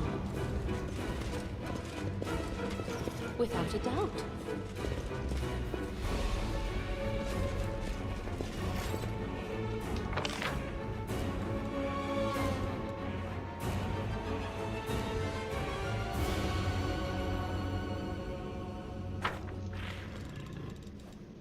I will not falter.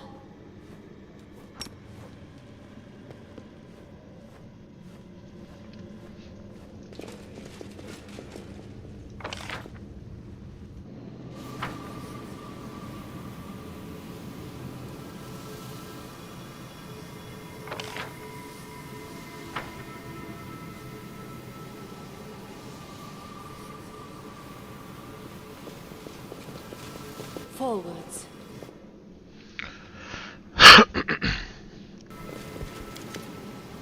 The haze around the distortion is as cold as ice. You see the movement of several shadowy figures.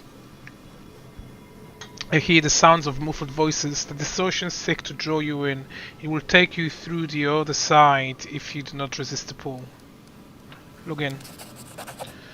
As you look more closely, you can see silhouette of demons as well as a figure in a cloak. You hear the distant murmur of conversation and the low murmur of countless insect wings. Go inside.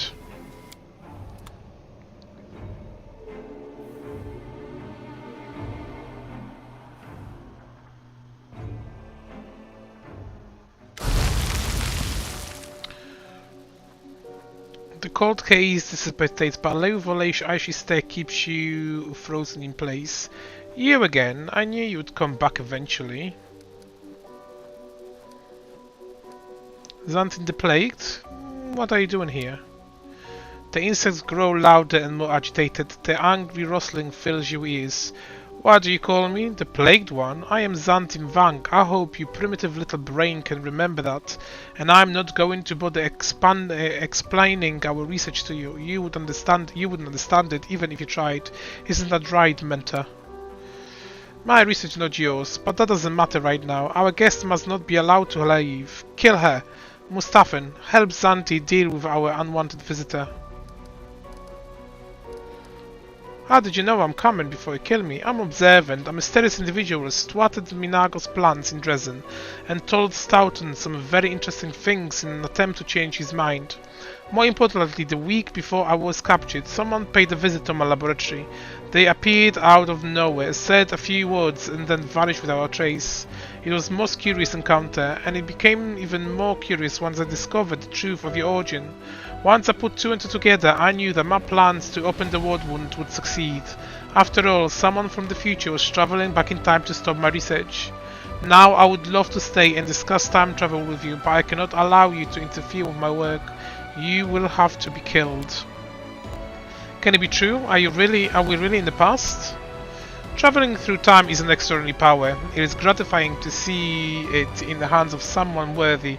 Use it wisely, Commander. There are many problems we can solve directly now before they even happen. You underestimate my power. Pathetic worm. You are nothing compared to Volash. I will prepare to die.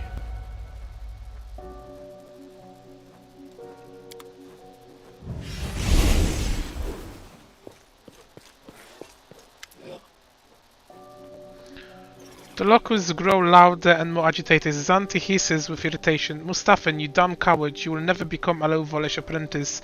You are nothing more than an untutored servant. You don't belong in my Memeto's laboratory, not even to wash my dirty flask. So you want to be a low only apprentice? I am her only apprentice, the rest are just servants. My mentor doesn't wish to acknowledge me yet as her student, but I'm willing to work for her recognition. An apprenticeship with someone like her is an honor that must be earned. Why is she teaching you? My mentor has shared her most important discovery with me. I'm studying the power of Nihedrian crystal. Lady Aleo research has opened my eyes to things I could never imagined. We are on the verge of great discoveries, but I don't have time to satisfy your elder curiosity. You heard Aleo, I'm from the future. Do you want to know what will happen to you? Xanti hesitates, and the cheering of the locust grows louder and more frantic. Is this a trick? Do you think you can frighten me, forbidding tales of future? Well, it won't work. Do you think your master appreciates your intelligence? Do you think they care about your research? They just want to use you. They will make you work like a slave, day after day. You will labor away like a mindless machine looking for ways to make demons stronger. I am? Xanthi looks frustrated for a moment but quickly regains his composure. I am a real scientist, not some pathetic ignorant alchemist like Mustafan. I'm meant to understand that my talents and abilities will not go to waste. Allah would never. You're lying. The chittering locust falls silent a moment and then resume their activity with renewed vigor.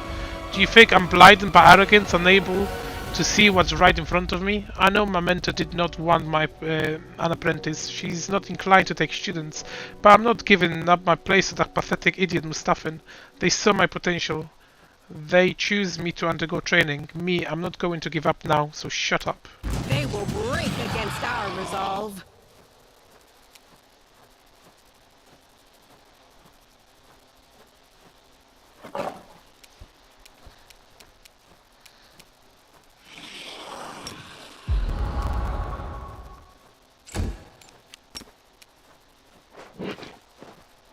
Into the fray!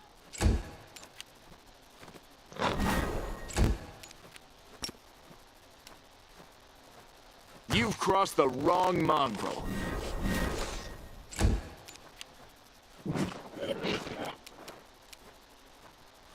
Attack!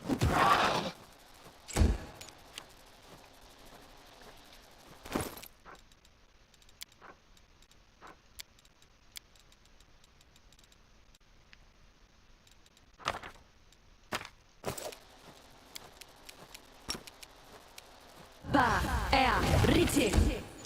Esto, Haxi, ya!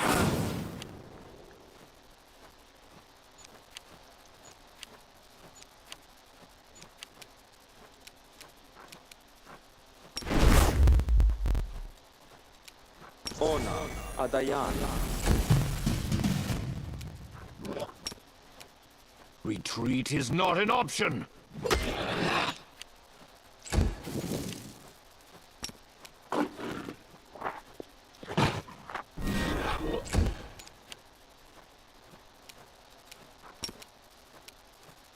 Ona, Adayana.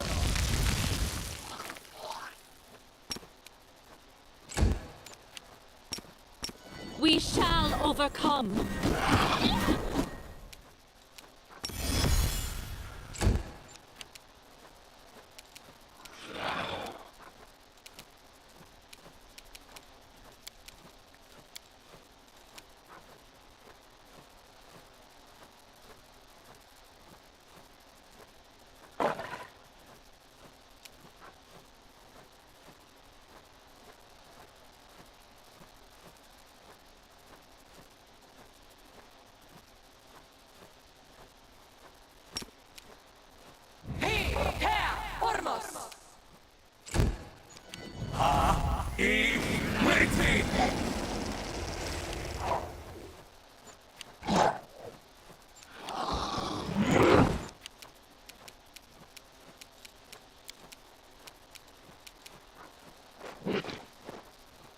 Aborane Sente.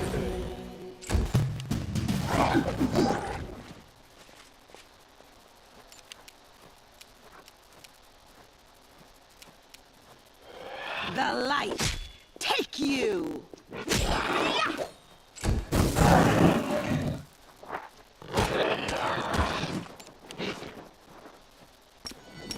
You won't survive me. Do not hold back.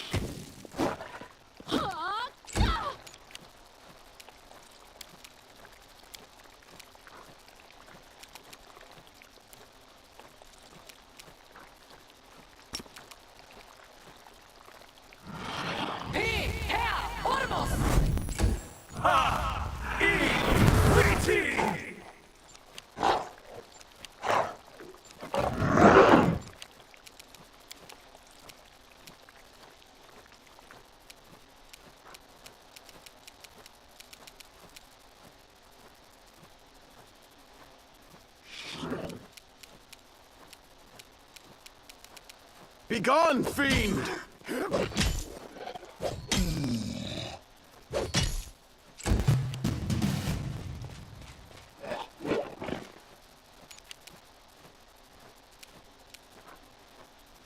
Ona Adayanon. No glory without risk!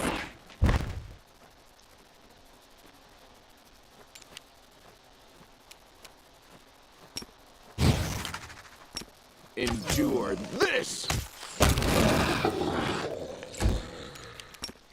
Strike as one!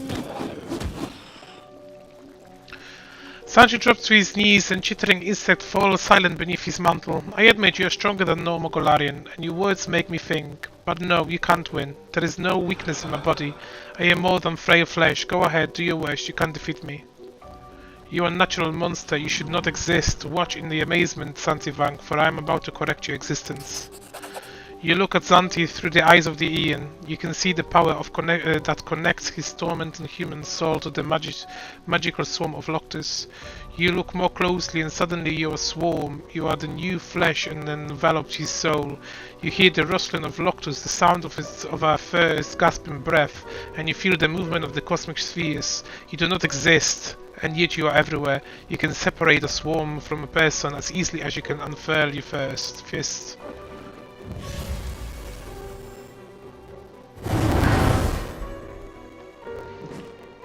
You blink and you are back in your own body again. A young man kneels at your feet, wrapped in a mantle that bears a symbol of the Skari. His pale, arrogant face is controlled in horror, and he is gasping for air like a fish out of water, too shaken to speak. A swarm of Loctus hovers nearby. They buzz angry, ready to attack.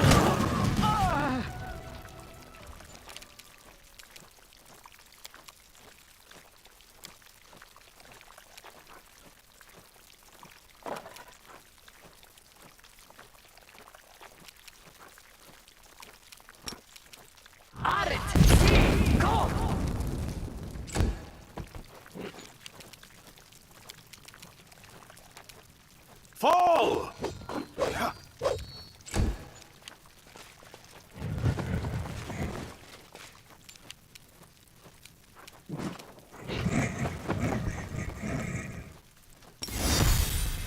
Attack!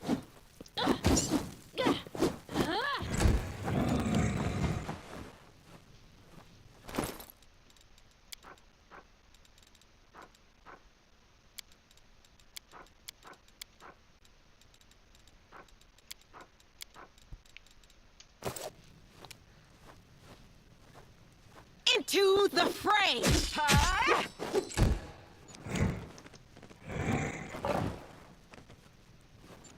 Make every strike count.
Kneel before me.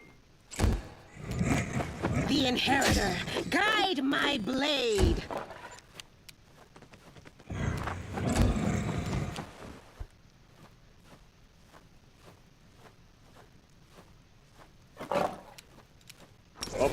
Aborones Sentes.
You've crossed the wrong mongrel.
Fabrizio Durinos!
We shall overcome!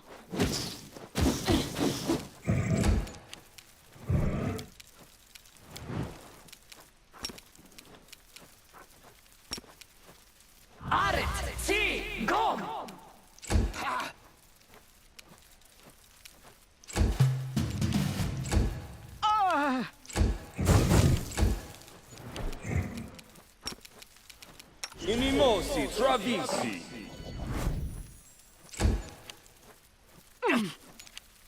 Do not hold back. Take that! Santia looks at you apprehensively, but his intense interest clearly outweighs his fear. Impossible. How did you do that? I'm not just magic, oh no.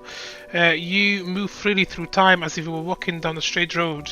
You used the power of Aeon to change reality. Are you on the verge of becoming a transcending being? Varish's gleam sparks in his eyes. I'd give anything for a chance to study you.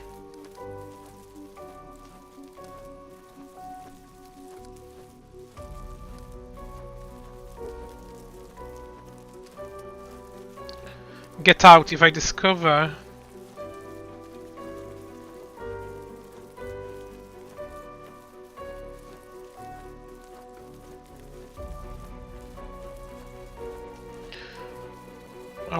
If I discover that you're working with demons again, I'll kill you. Xantia's lips curl computiously. We would both benefit from an alliance, but you would rather search for truth blindly, sniffing around for answers like a lab rat in a maze. Well, that's your right, I suppose. Apparently having the power of Aeon does not make you wise. You hear a low rumble, and slow of time changing in course, slowly, reluctantly. You were able to change the past. Everything was as it should have been. Everything is as it should be. Everything will be as it should.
Yeah, I think I fucked it up.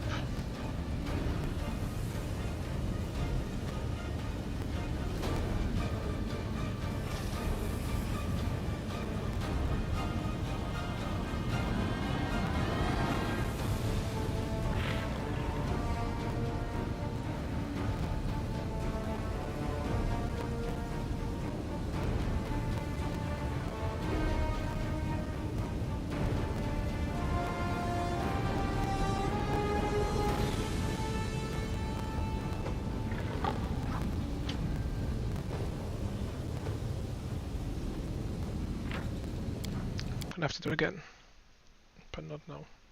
I'm gonna go and eat.